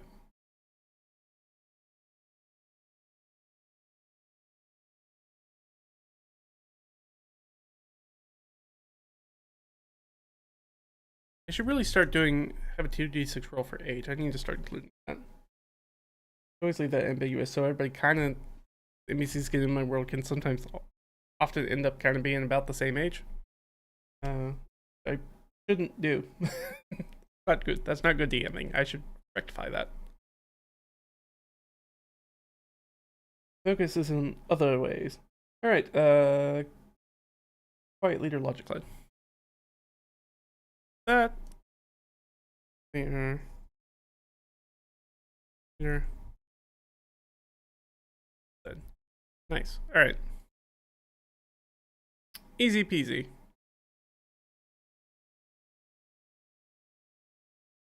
And we need a name for them.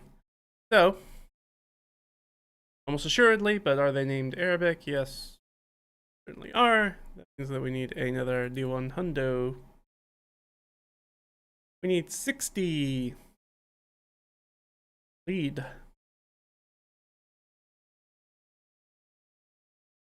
Parza Khalid.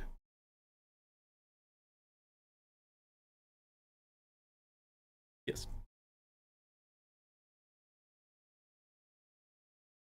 Okay, I think I have all the information I need, finally, to write the description. And again, this is just one way to do this, guys. You could just make stuff up if you want to make stuff up. You're allowed to do that as a dungeon. You don't have to do all these rolls and stuff. It's just the way that I like to do it. Because I feel like if I rely on my imagination will pump out a smaller diversity of things. If I use the random roll tables, things will be other things that I didn't necessarily think of. That's one of the reasons I like them. So Umber's Roast. Alright, so this is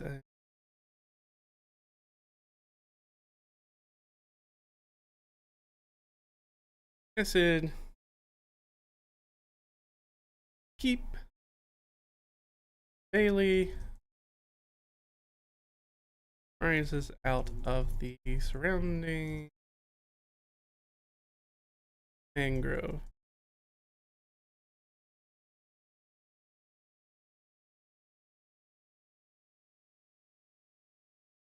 This was founded dragon roost home. Yeah, as its roost. Founded long ago by a black dragon. For its roost. For its roost? Yeah, for its roost.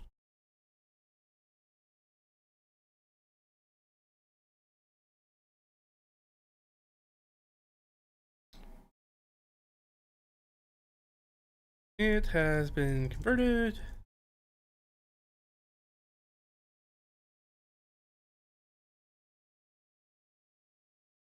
Keep and yeah. How long has our boy or his family been here? Old. Okay, so old. I like that.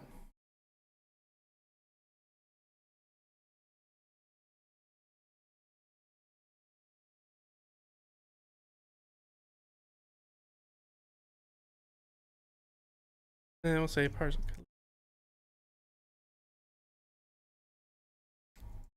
Family for generations.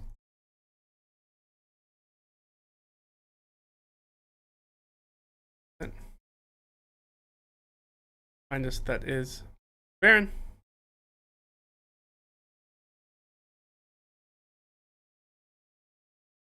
Hold that.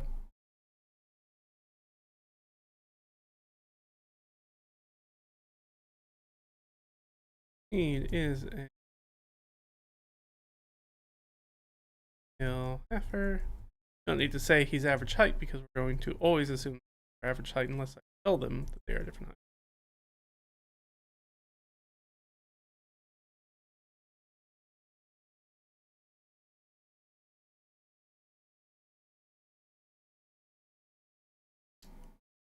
Yeah, because he's kind of like. I mean, he's kind of a marcher lord. Right? Yeah. Because this entire hex. Zoom out again. I'll turn off first. So this entire like large hex that you're looking at is all of the Caliphate's land. This is all that they are in charge of. So this guy is kind of a marcher lord. He and his family hold the boundary. They tend to be very influential. People who do that tend to be very influential and very trusted by the Caliphate. Because you got to if you put people you don't like on your borders, Maybe they make friends with your enemies who are across the border. You don't want that, so you put the people you really, really trust on the marches. And the people you, like they say, keep your friends close, but your enemies closer. People who are, whose loyalties are maybe a little bit more questionable, you want to keep those on the interior of your land so they don't have, it's not as easy for them to hobnob and rub elbows with the people who are your enemies. Foreign enemies rather than domestic enemies. Second.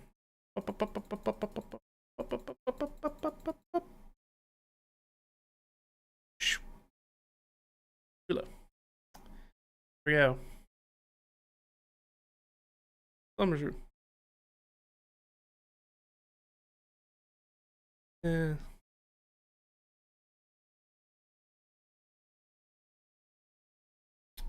The male heifer. And in here I'll just put this point leader.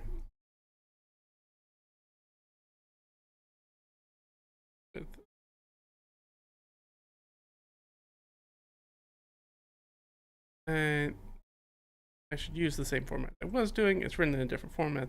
Okay. Just as a note to let me know how to play him. But I still need some sort of memorable NPC element for him.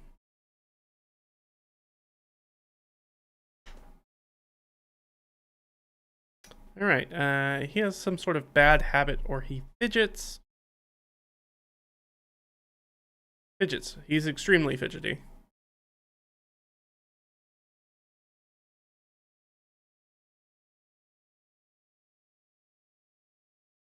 I'll say fidgety male heifer. That's it. All I need to know about him at this point.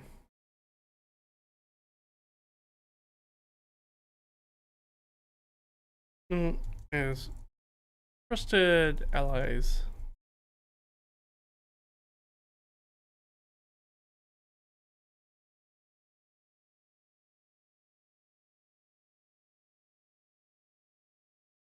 And charged with the order of the year. This is not the first person we've had this. Another important person is yeah,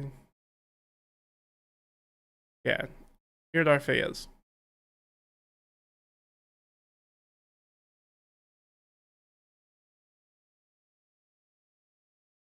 With the minor kingdoms of the eastern ranges. I don't think this abuts anybody. That is, you guys are gonna have to throw you guys over for a second. There you go. Questions and courage. Look for Atlas.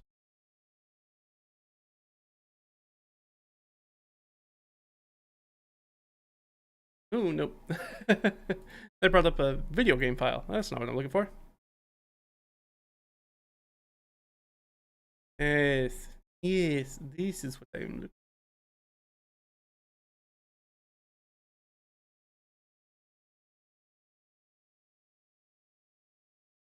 Minions. So, I can show this to you guys. This is another world map. The important thing about this world map is that it's showing the major dominions in the world. So, like we said, we're right here. You see the blue hex.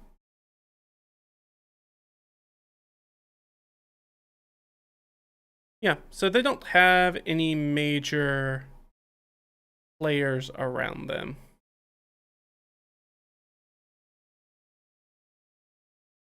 So, the thing that they would be most worried about would be like the kingdoms on the eastern coast of the South Sea. We'll see. Good enough. Alright, no. The tip. Alright, the border. Caliphate. Border.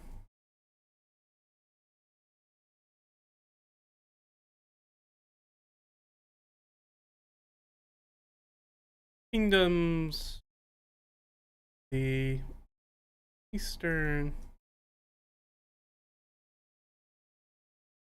the Gold Sea.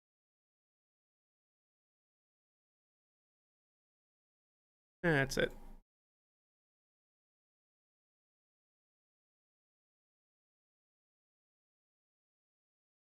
So we've got somebody who's protecting sort of the mountain kingdoms to the northwest, and then the eastern shore of the Gold Sea over here is what our boy Khalid's in charge of.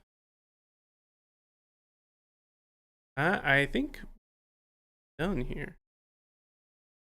They might be going. What's the history with that dragon stuff? I don't know. I'm not gonna create that right now. If they decide to go there and do that, yeah.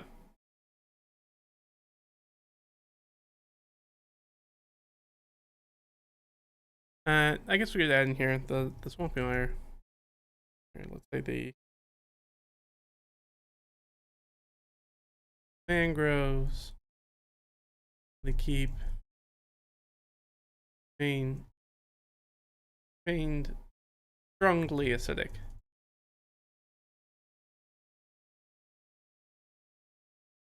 From the influence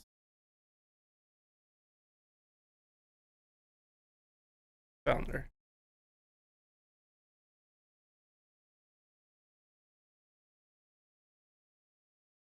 And support only a small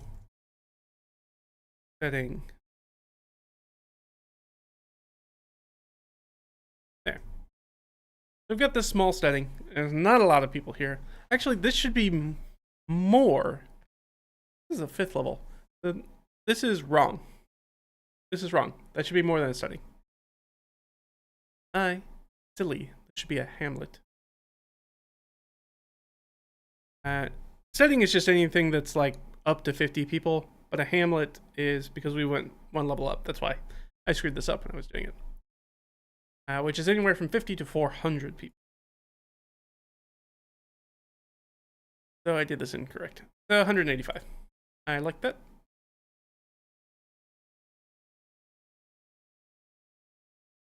Well, hamlet. Mangroves for the influence of its founder and support only a small hamlet.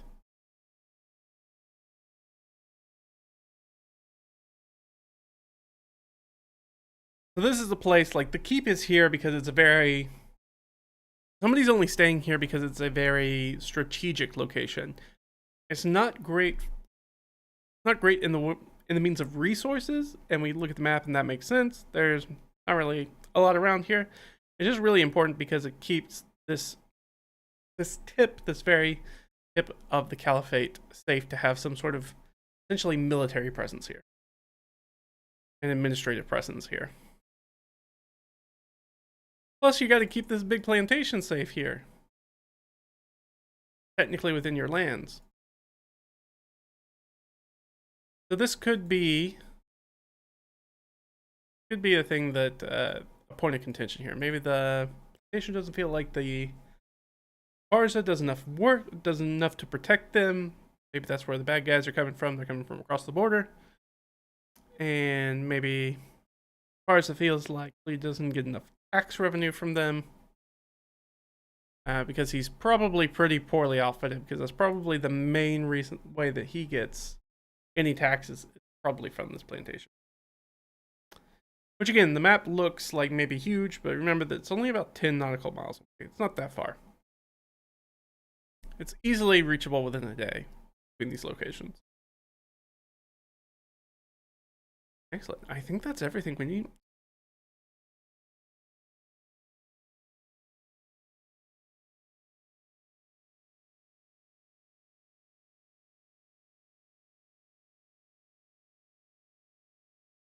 Yeah, I like this quite a bit. So here's what I think we're gonna do. Let me look at my time.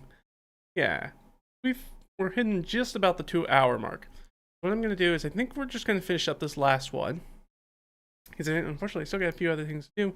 Maybe we'll do the setup for the next one, but that's probably where we're gonna call it. I do, however, restroom and get more stuff. So you guys hang out. And I'll be back in a little bit. Okay.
Alright. I am back. Keep on keeping up. See, where? Yeah, we're done here. Oh. So we've got this one, hopefully is going to have a little bit more going on. We got this ancient hillfolk cursed land. Occupied, wolf in sheep's clothing, which is plant. 1/6 chance to encounter some adventurers, guards, or mercenaries. And we need a spark. I haven't put in a spark, so let's spark. 53, 2. Alright, so O2 is life. Ooh. 53. Oh, I thought I looked at 52 first. I was like, awake at life. In fact, it's defying life. Okay. By life.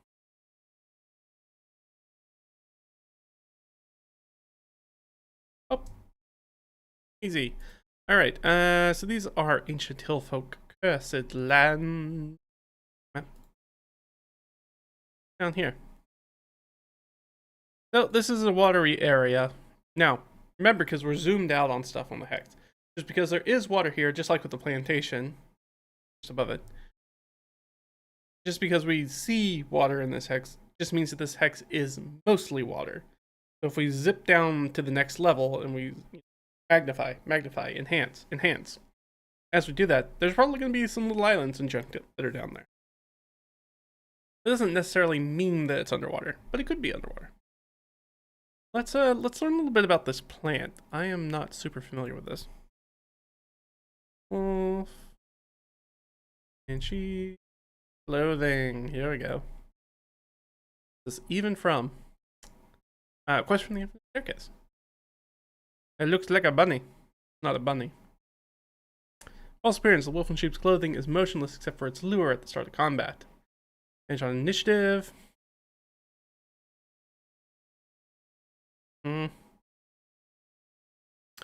Multi-attacks.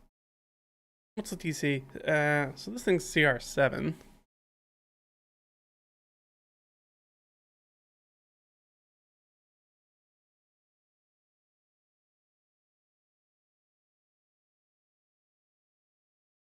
Yeah, that makes sense that this... Okay, I'm starting to get some stuff. So it's got the bite, it's got the root tentacle, all that good stuff. Target creature up to pull 10 feet towards it. 4 root tentacles, each of which can grapple one target. So it's very Roper adjacent.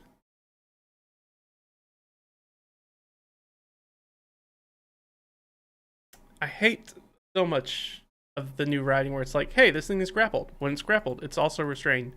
Grappled and restrained should have really, in so many instances in 5e and 5.5, just been one condition. Because grappled, the only thing the grappled condition does is give you 0 speed. Great. Cool. Restrained is really the condition you want. Especially when restrained says, hey, your speed's 0. Yeah, so you don't need to tell me that you're also grappled. Yeah, sure, you have disadvantage on attacks, but you get all that stuff from restrained. Not movable when you're restrained, except that you are, because the thing is going to move you. That forced movement by the grappled rules should break your grapple. Like I said, it's very weirdly constructed. Alright, so speed 20, climb 20. It would be pretty cool if this was underwater, though. I kind of like that. Nothing that says that our plant needs to be above the water. I would probably change some of this, though, because they're only medium plant creatures. And that means that their lure is just tiny, right? Tiny beast or tiny object. Like, I'm thinking you could make like this, like flotsam or jetsam looking stuff, so you can have like some barrels and like driftwood and stuff like that that's hanging out there. Remains. Problem is it's tiny. I wish we could do medium creatures, because then we could be like, oh, a face down body floating in the water. Now, here's the thing, is that I don't know if you guys know this, but this is my game and I'm the dungeon master. So I could just change the size of this thing if I wanted to, which really wouldn't do too much. It might do a little extra damage. I might bump up its physical damage die from a D8 to a D10. And this D6 to a D8, which in general only moves up the average by 1 point of damage, so that's not a big thing. And then I change its D8s and hit points, which D8 is generally what we use for medium creatures, up to D10. And if I made it, I'd probably need to make it huge, because it goes from medium, small, tiny to make a tiny lure. So if I want it to be medium, I need to move it 2 size categories up. Again, I move it the 2 dice up, which is 2 more damage on average, which is not big of a deal. It does give this thing a lot more hit points, though, because that becomes, let me do some quick math right here, because that's going to be the 12s. So 15 times, what is that, 6.5? 97 plus 45. Yeah, so I mean, it gives it like 30 more hit points. For something that's in this range, that's like, that's like 1 more attack. Maybe 2. It's not that big of a deal.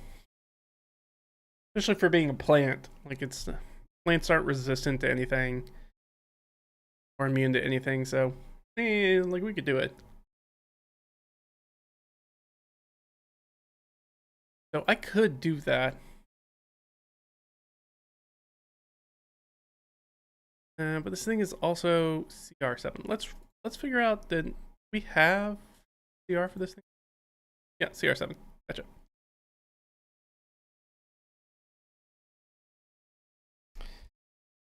This is one of the things where I put things like that. Hey, this is a plant in here, because I won't know what this creature is by name. I'll be like, I'm probably gonna assume it's like a mimic kind of thing, but it's not that at all. Plant. Yeah, I kind of want to put this underwater. I think I'm going to put this underwater.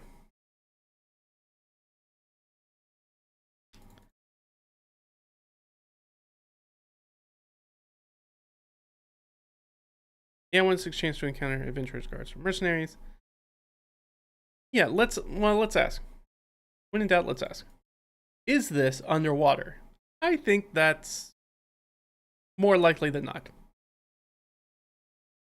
I think a monster like this would really benefit from being underwater, from grabbing things and pulling them underwater. Almost like a crocodile death roll. So I'm going to say, only if I roll a 1 through 5 will it be above the waves. The dice hath spoken. Or I guess the die has spoken. Alright, fate has told me that is not the case. Could I overwrite that? Sure, but I was really just going it to not be like other things. So this does make sense that it's like a cursed island. I like it. It's so good. And just because it's occupied by wolves in sheep's clothing can mean like maybe the whole island has a bunch of weird stuff on it. And these things, like anything when you're walking across the island, just like a mimic, like anything when you're moving across the island could be one of these things. But that does mean that we're going to need to put something on the island to make it a reason to go there.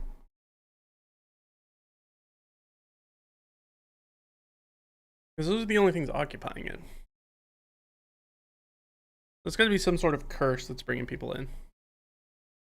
Okay. So it is going to be an island. Yeah, no. Question. Multiple islands? Highly unlikely. Yeah. Yeah. Just one island. That's fine. I'm good with that.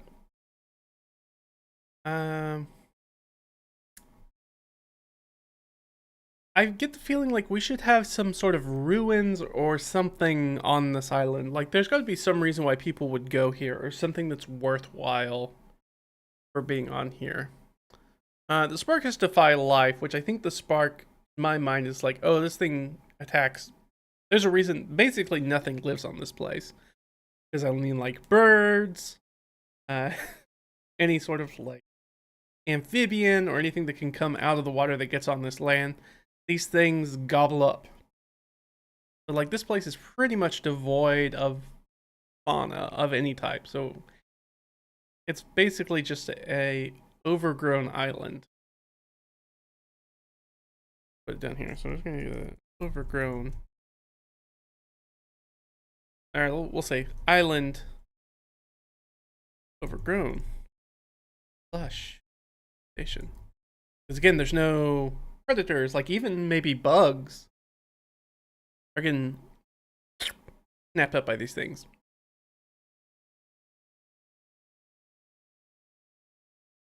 So I feel like now the plants can be the curse. I think that's likely that they have cursed, and that's going to be some sort of old folklore thing, and I don't have to figure that out right now. I think that'll be pretty easy to come up with if this ever becomes relevant to any adventure that's going on. I just want a reason for people to show up on this island.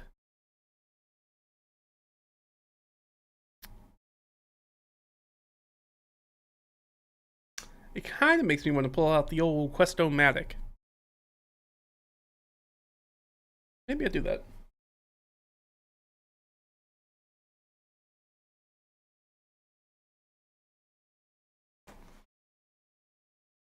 Total creation.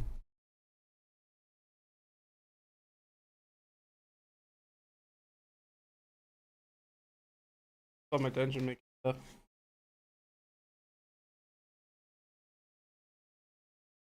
Maybe it's not.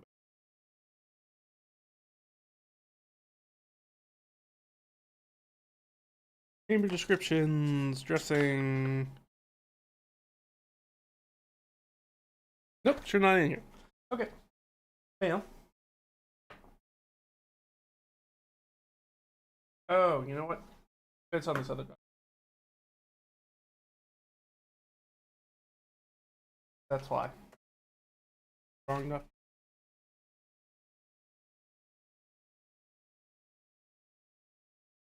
Eh.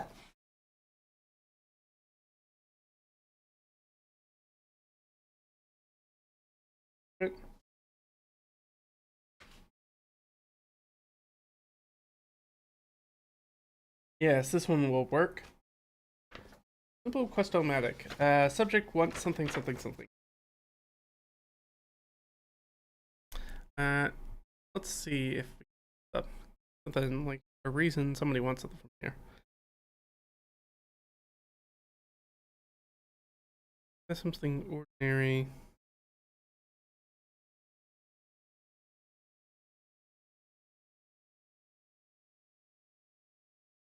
Find a reveal.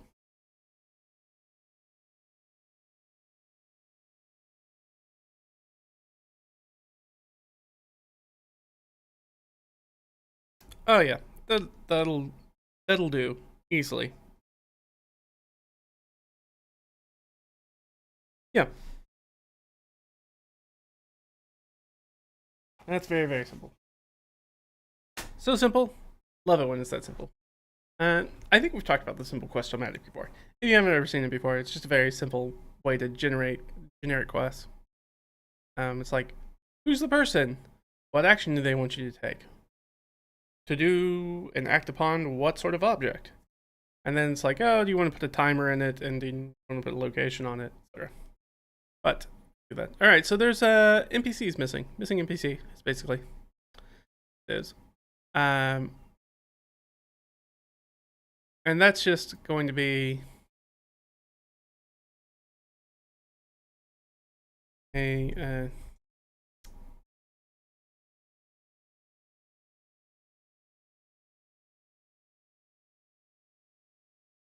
caught in a storm near the island. Yeah, the cursed island. Yeah, I don't need to know who the NPC is at this point. The idea is that it will be somebody important for them. It's very similar to like how the last adventure that I ran for my current campaign was that, oh, they need to go talk to this guy. Well, getting to the guy is the adventure. Because the guy has been, I guess you call him kidnapped, but he's still in his home residence. Anyways, people have grabbed him and are questioning him. So the PCs need to go in there and kind of rescue him from his captors. That way, they could ask him questions instead. Actually, they need his help. All right.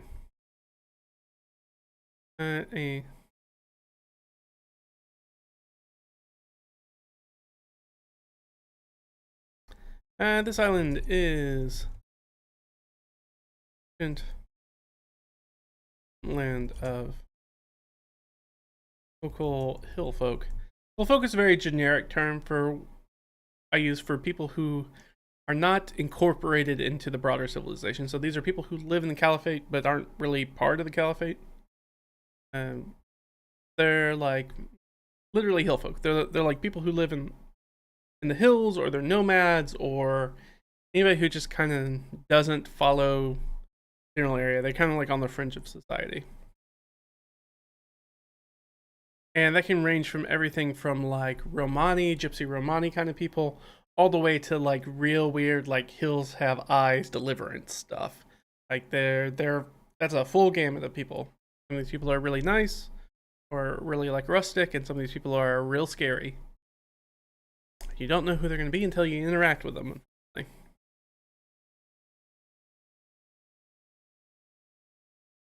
The local lost to a terrible virus.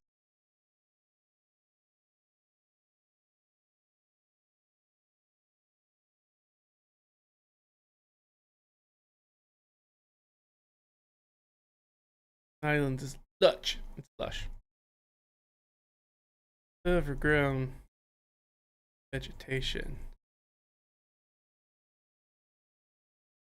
Viciously absent. Fauna.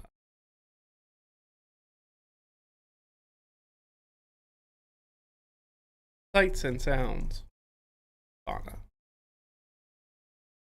course, can be our lure.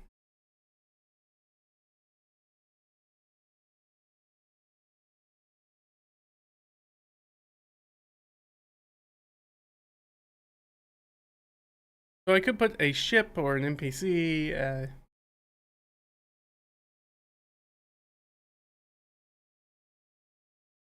NPC or let's say a ship recently nearby storm appeared just on island.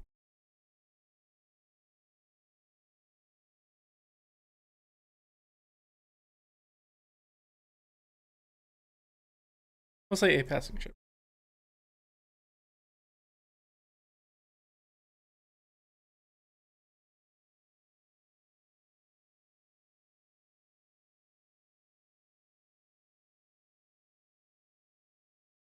So in here I'm gonna put like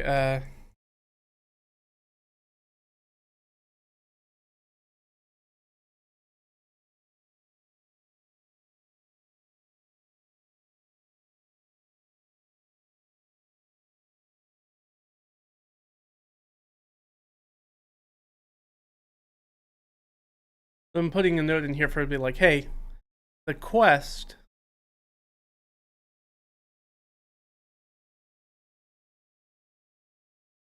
hook.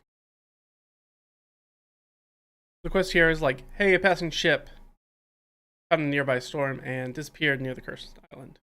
Could be an NPC. Could be some cargo that they're looking for. Could be somebody who's like, hey, something was on that ship that I really need. Can you guys go find it? I don't care if it's under the waves. I don't care. They made it onto the island. Whatever. I don't care if that island is cursed. Those are just those weird people who live out in the boonies and say it's cursed. I'm sure it's fine.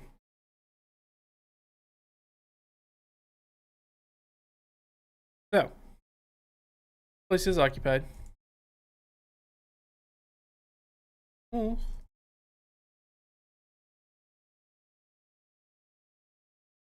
Good thing. Like I said, I will put plant there because I'll forget that it's a plant.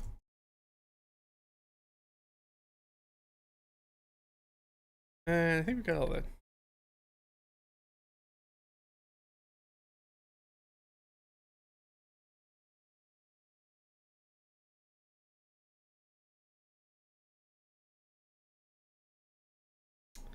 Let's say the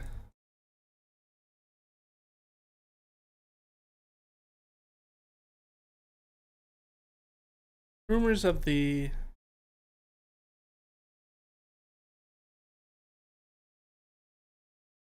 danger draw in adventures.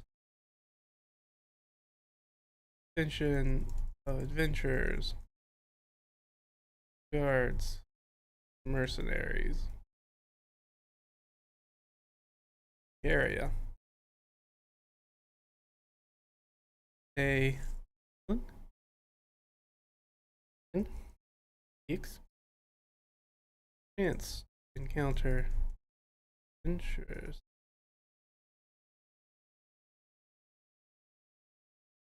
Guards or mercenaries. Again, whenever they show up,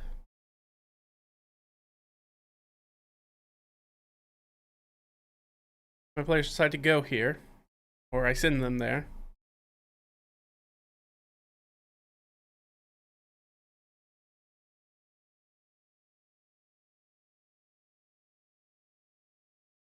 If they decide to go there, sorry, I lost my train of thought there for a second. If they decide to go there, there's a 1 in 6 chance that when they get there, there's going to be another adventuring party that's snooping around doing stuff. There might be guards. In this case, it's going to probably be guards from a good friend Khalid over here. Farza Khalid. Hanging out, checking out, make sure everything's kosher over there. Or chasing hillfolk. Could be either one of those things. And there might be mercenaries looking for work or hired by somebody or sent. Maybe they've been hired to make sure that nothing gets off the island. Who knows? All sorts of reasons. Or somebody protecting another ship that's going through. It could be like another caravan or flotilla of ships that are going through that want to make sure that, you know, this island is probably a good place. Get the map. Like, going around this island would probably be a pain in the butt if you were trying to go south. Because you need to, like, go west and out. People are like, oh, we'll just go south. But when we go south, we'll just take some people with us to make sure that, like, nothing comes off the island and gets us. So we hire some mercenaries to go with us. Yeah, there's a swamp. Especially if you're, like, trying to get to this place right here, which is Pilgrim's Road. A little, like, pilgrimage, like, hostel, hermitage kind of place.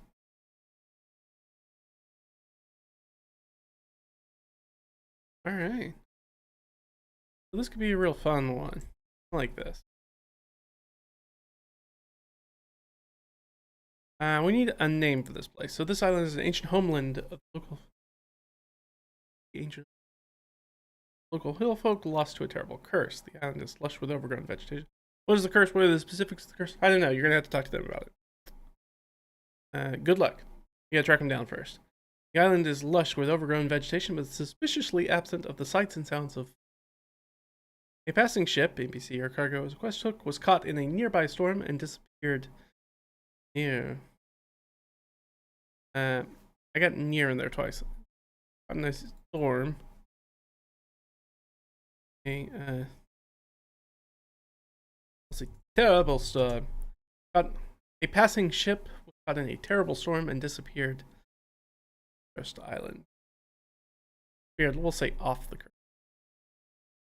Make it clear that they probably need to go to the island. Off the cursed island. Rumors of the island's danger draw the attention of adventurers, guards, and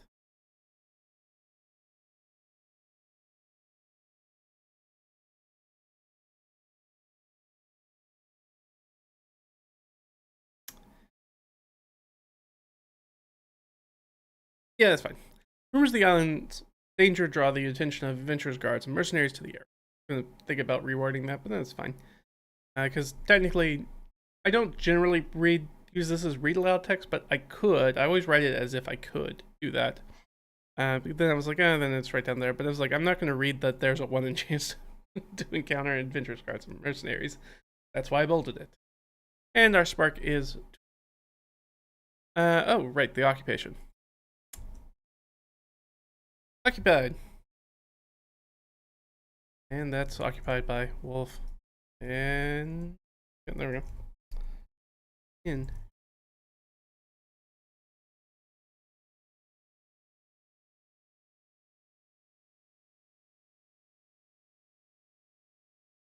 We'll go plant.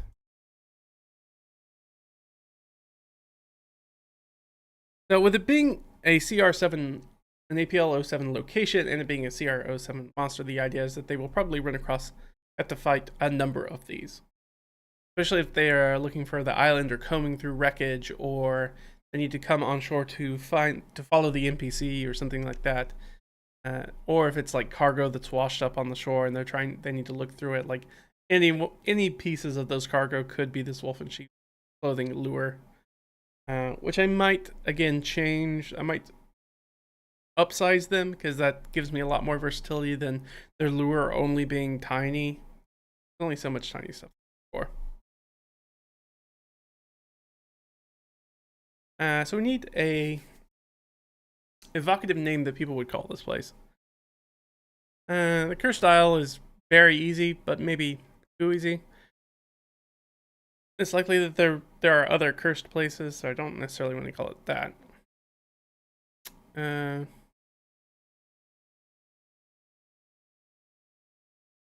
You call it the Quiet Island, because there's no sounds coming from there. Kind of like that. Or the Silent Island. Silent Isle.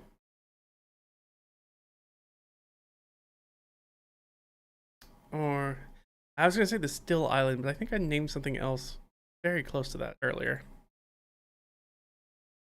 Okay. Well, the Sedge, the Weeping Trench, I thought I did. Lone Hospital, Wave Idol, Diana the Pariah, Magistrate Bassam, Sailfish Airy, Narwhals, Toucan Island Village, Woman Beneath the Waves, Shark Scarred Sandbar, Floating Trade Post,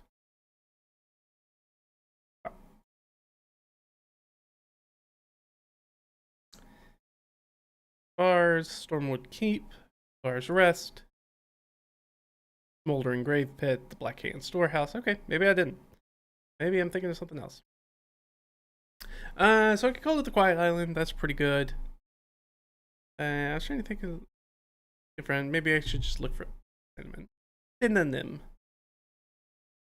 Sometimes that's helpful.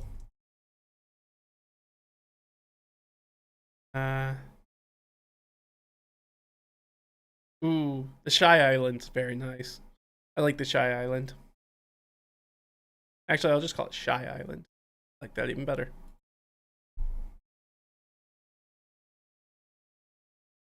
I like that. It's a bit evocative. Just calling it Shy Island. Oh, you guys need to stay away from Shy Island. That place is cursed. At least that's what the strange sea people say. I don't know if I believe them or not. Okay, I like this. Perfect. Let's set up. I'm looking at my time. I think we're good on time. I'm just gonna do let's do the setup for the next one. I'm not gonna work on it, but we can do the setup for it. New document. That's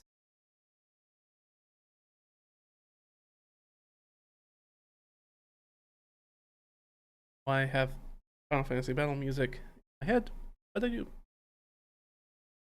All right. So this is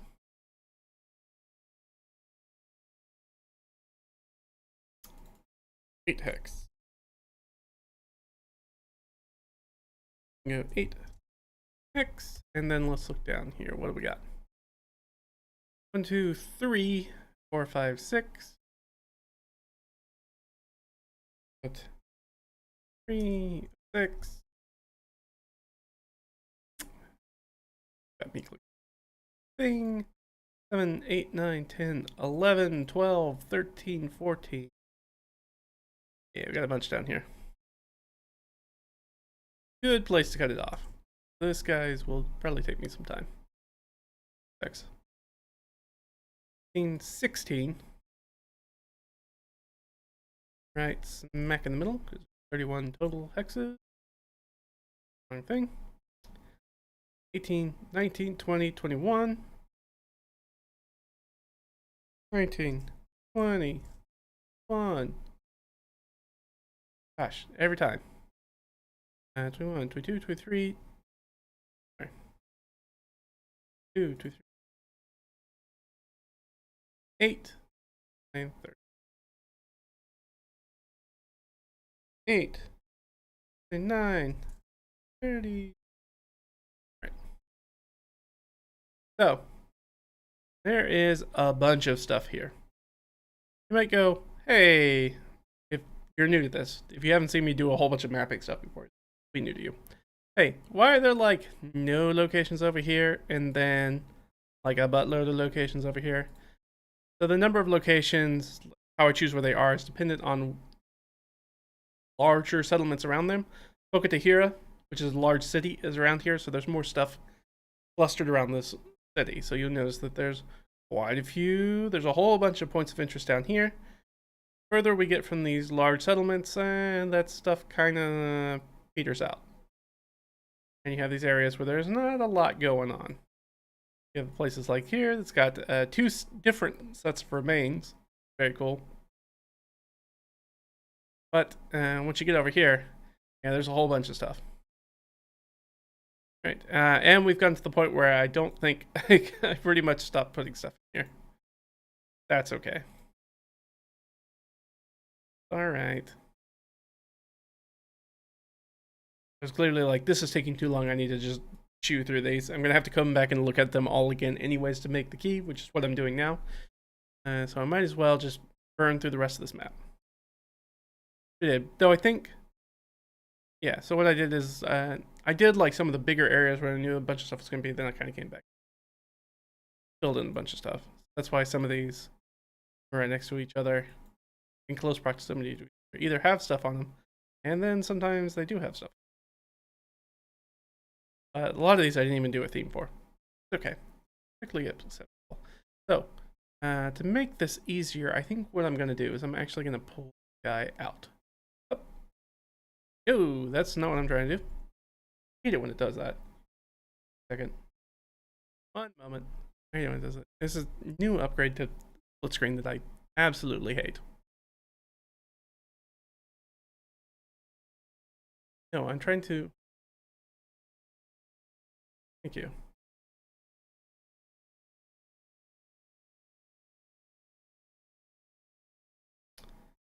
Does this? I thought I had turned that off is the primary problem. That I thought I had turned it off. And I guess throw it back to you guys. There we go. Alright.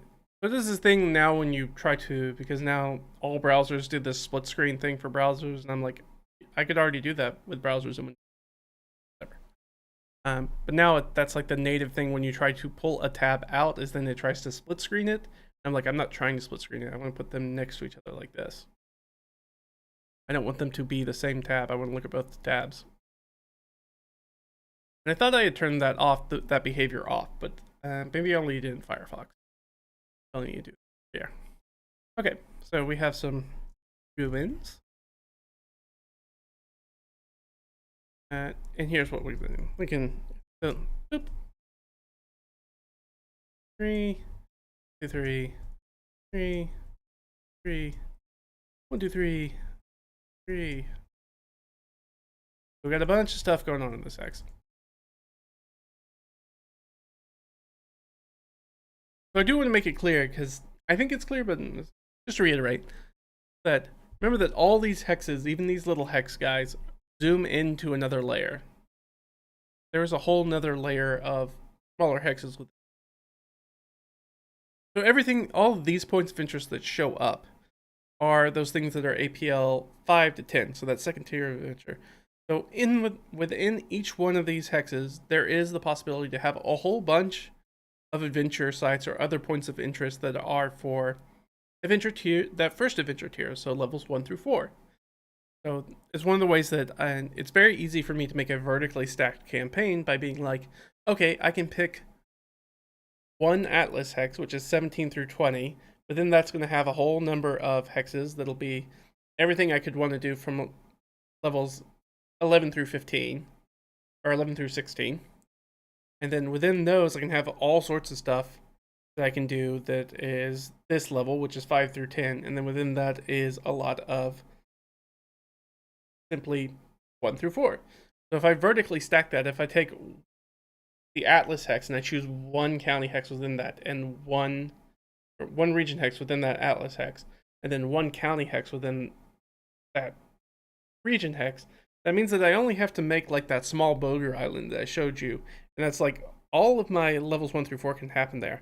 And then we go up here to this level, and I could have chosen, this is not a great representation of that, but I could have chosen, if I wanted to, just this area.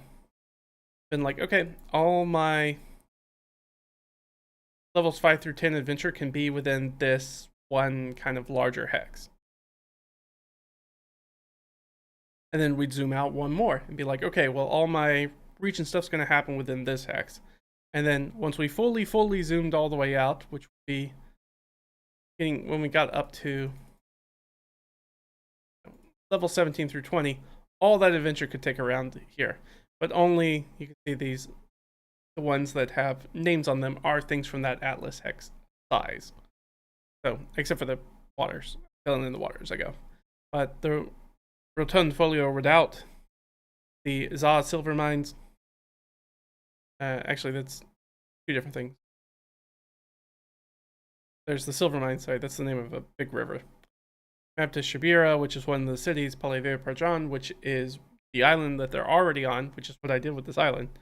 So it's already zoomed in. And Folk Tahira, which is another large city on the other side of the peninsula. So it makes doing that stuff, like planning a campaign, pretty easy, honestly. Really makes it pretty easy. I know exactly where they're going to be, and I can just throw that stuff there. Instead of having these campaigns where you fly all the way across the world and do that stuff. It's like you can do that, but also need to. I can put enough adventure in one of these hexes to fill an entire campaign, multiple campaigns if you want to. So then if you take that and that one large hex that we're looking at the edge of and be like, now I have an entire world that's got hundreds of those hexes. And I could pick out any hex and drill down and do a full campaign on it. And that's a very cool way to reuse the same world I have a lot. I just want to make that clear because sometimes that is like, so this is gonna be ruins. We've got our ruins here. We've got our omen warning sign. Omen warning sign. 11 is going to be a Monsterlayer. So that's a very traditional dungeon usually. Not always, but usually a traditional dungeon. Right here in this hilled area. We're going to have a crossing under that. Likely to be a ferry or something of that nature. And then this ruin. Main. But since each one of these points of interest I could put an adventure around, if I wanted to, or tie them in with some other ones that are creating adventure, so I can use more of them. Another crossing. So these crossings might be related, but not necessarily. Get a religious site, isolated homestead.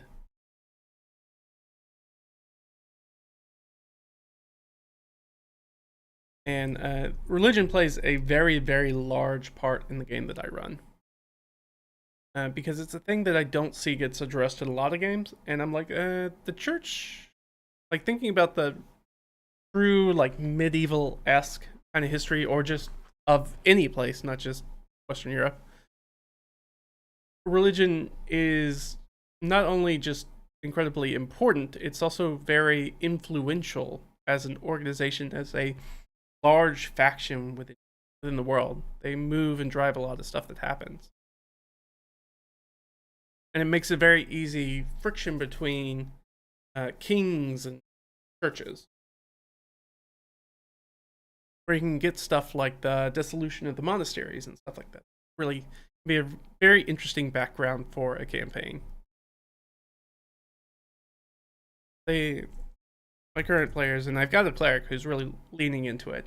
I put as much into the religion of the campaign as the players really are going to engage with. Since I have a cleric who's kind of jumped in with both feet, and they get rewards for that. They get rewarded with that. They used divine prayer to change a bunch of stuff in that Blighted Grove adventure, the Lavender Grove adventure. They actually filled in that bayou that had the crocodiles in it, gators or whatever I called them. They were able to fill that in because they prayed to their god, and their god filled it in with detritus. Very cool. So we got a holding, a landmark.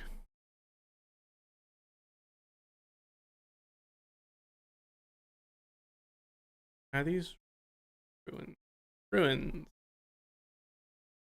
I'm ruined.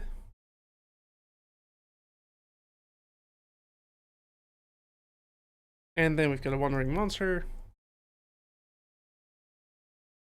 And then to finish it off, we have yet another or monster lair. So a lot of stuff going on in this hex, so this will be a fun one to figure out and play around with. Let's go up, and then we'll go APL something something. Out.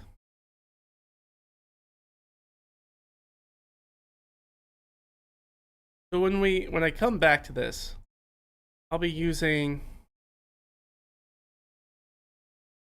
more from this document. I didn't need to refer to this document a lot, which is my hex stocking document that I use, because I had already written that stuff out. When I go back and do this, none of this stuff has been filled out. So you can see on the left all the different things. Oh, there's a dungeon here, or a lair, that creature lair. It'll be like, okay, what's the theme? What kind of person's in here? Is it a complex natural structure, a prison, a vault? Who occupies this area? It means like there could be a village there. There could be a whole bunch of monsters that live there. There could be nobody who's there. Maybe it's just hanging out by itself. So who is the capstone monster or villain for the lair? And blah, blah, blah. And all the way down to chamber contents. Though I don't really need this because I built that out separately when I built the dungeon. It's just helpful to have those sometimes. But yeah. So just like when I talked about the stocking over here, that determines whether I roll a d12 or a d20 table. If it's more civilized, so I roll a d12, where most of these things are stuff that shows up in like more civilized areas. So you have settlements and holdings, like more keeps, more villages, more churches or temples, more roadside inns. Got more like crossings and passes and bridges, that nature. But you also have more creature layers. It means there's more monster dungeons. That might seem a little weird, but in isolated areas, in civilized areas, we have to remember that humanoids are also monsters. So there are all sorts of like bandits and robber barons and people like that that are hanging out. Evil kings or whatever, usurpers to the throne, etc., have their own holds and stuff. Meeting places, we did with those earlier. Isolated homestead, just a person that kind of lives off by themselves. Info, omen, or warning sign, that's what our big basalt column was. Natural resource, that's what our plantation was. One of the things I have in here is construction. So if you roll an 11, something's being built here, which is a nice way to show like the world moving forward. Like the world is in transition, it moves. So that'll be how far constructed it is the first time the PCs go there. If they go back to that location, construction, assuming it's being actively worked on. Sometimes they're not. Sometimes it's an abandoned construction site. Or sometimes it's a ruin of a construction of a site. Can happen. Which is very fun. And down on the other side, we have other stuff. We have ruins or some sort of conflict area, usually like a pitched battle or something like that's going on. No trespassing area, that's the cursed land that we did. Some sort of rumor of treasure there, that's the Fey treasury. Wandering monsters that are hanging out or going around, got some of those. Landmarks or landforms or some sort of like kind of world wonder, some sort of interesting thing that's happening. Look at remains of people or places or things, or people or things, not places. Places or ruins. And then hazards. This sort of area is just hazardous to go through. Oh, super fun, super easy. Let's add occupation spark, and then I think we're done. That's gonna be the call for sure. Occupation and spark, and both these will be bold. Hold them, copy those, and start dropping them in.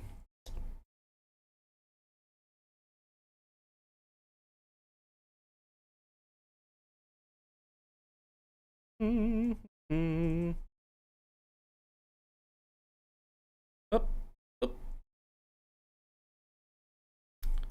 Big Hex, got a lot going on. There, yep. And one more. All right. So that's going to be it for this stream, guys. Thanks for hanging out with me. Hopefully this was helpful for you. I think it's fun to sit down and see how somebody kind of like comes up with adventures and see other things. I'm always the kind of content that I'm looking for. I'm always like, I want to see somebody do something a little bit different, or what can I sort of like pick and choose way other people do things, other ways dungeon masters or game masters run things or come up with things. So I can grab that and fold it into my own dungeon master or game master resources. So if you like this and other things like it, go ahead and drop me a like video. If you want to see more of this stuff, you got a whole bunch of it. You can check it out on YouTube. VOD, everything's at RedRaggedFiend, very easy to find. You'll see me, actually you can see me do most of this map, include placing all the points of interest on it, as well as watching me map like large sections of the world, not just these one isolated areas. So if you're interested in that and the whole hex mapping system, as well as how it works, lots of videos that talk about that. So yeah, subscribe for that stuff. Thanks for hanging out with me, guys. We'll do this again soon. I don't know if I'll do another stream this midweek. Maybe. I don't know. I don't know what my schedule looks like yet. If not, then we'll certainly see you on Saturday. That is the plan. We should be jumping back into RPG. So our friends are going to be headed northbound. They're headed to the Northern Marches. So if you want to check up on their solo D&D game, there's a playlist over on the channel page over on YouTube, so you can go check that out. Get caught up with us. Not too much to get caught up with. It's pretty simple. Or watch me build that setting out. Got some videos on that in the playlist as well. But yeah, thanks for hanging out with me, guys. And I'll see you guys real soon. Okay? Bye.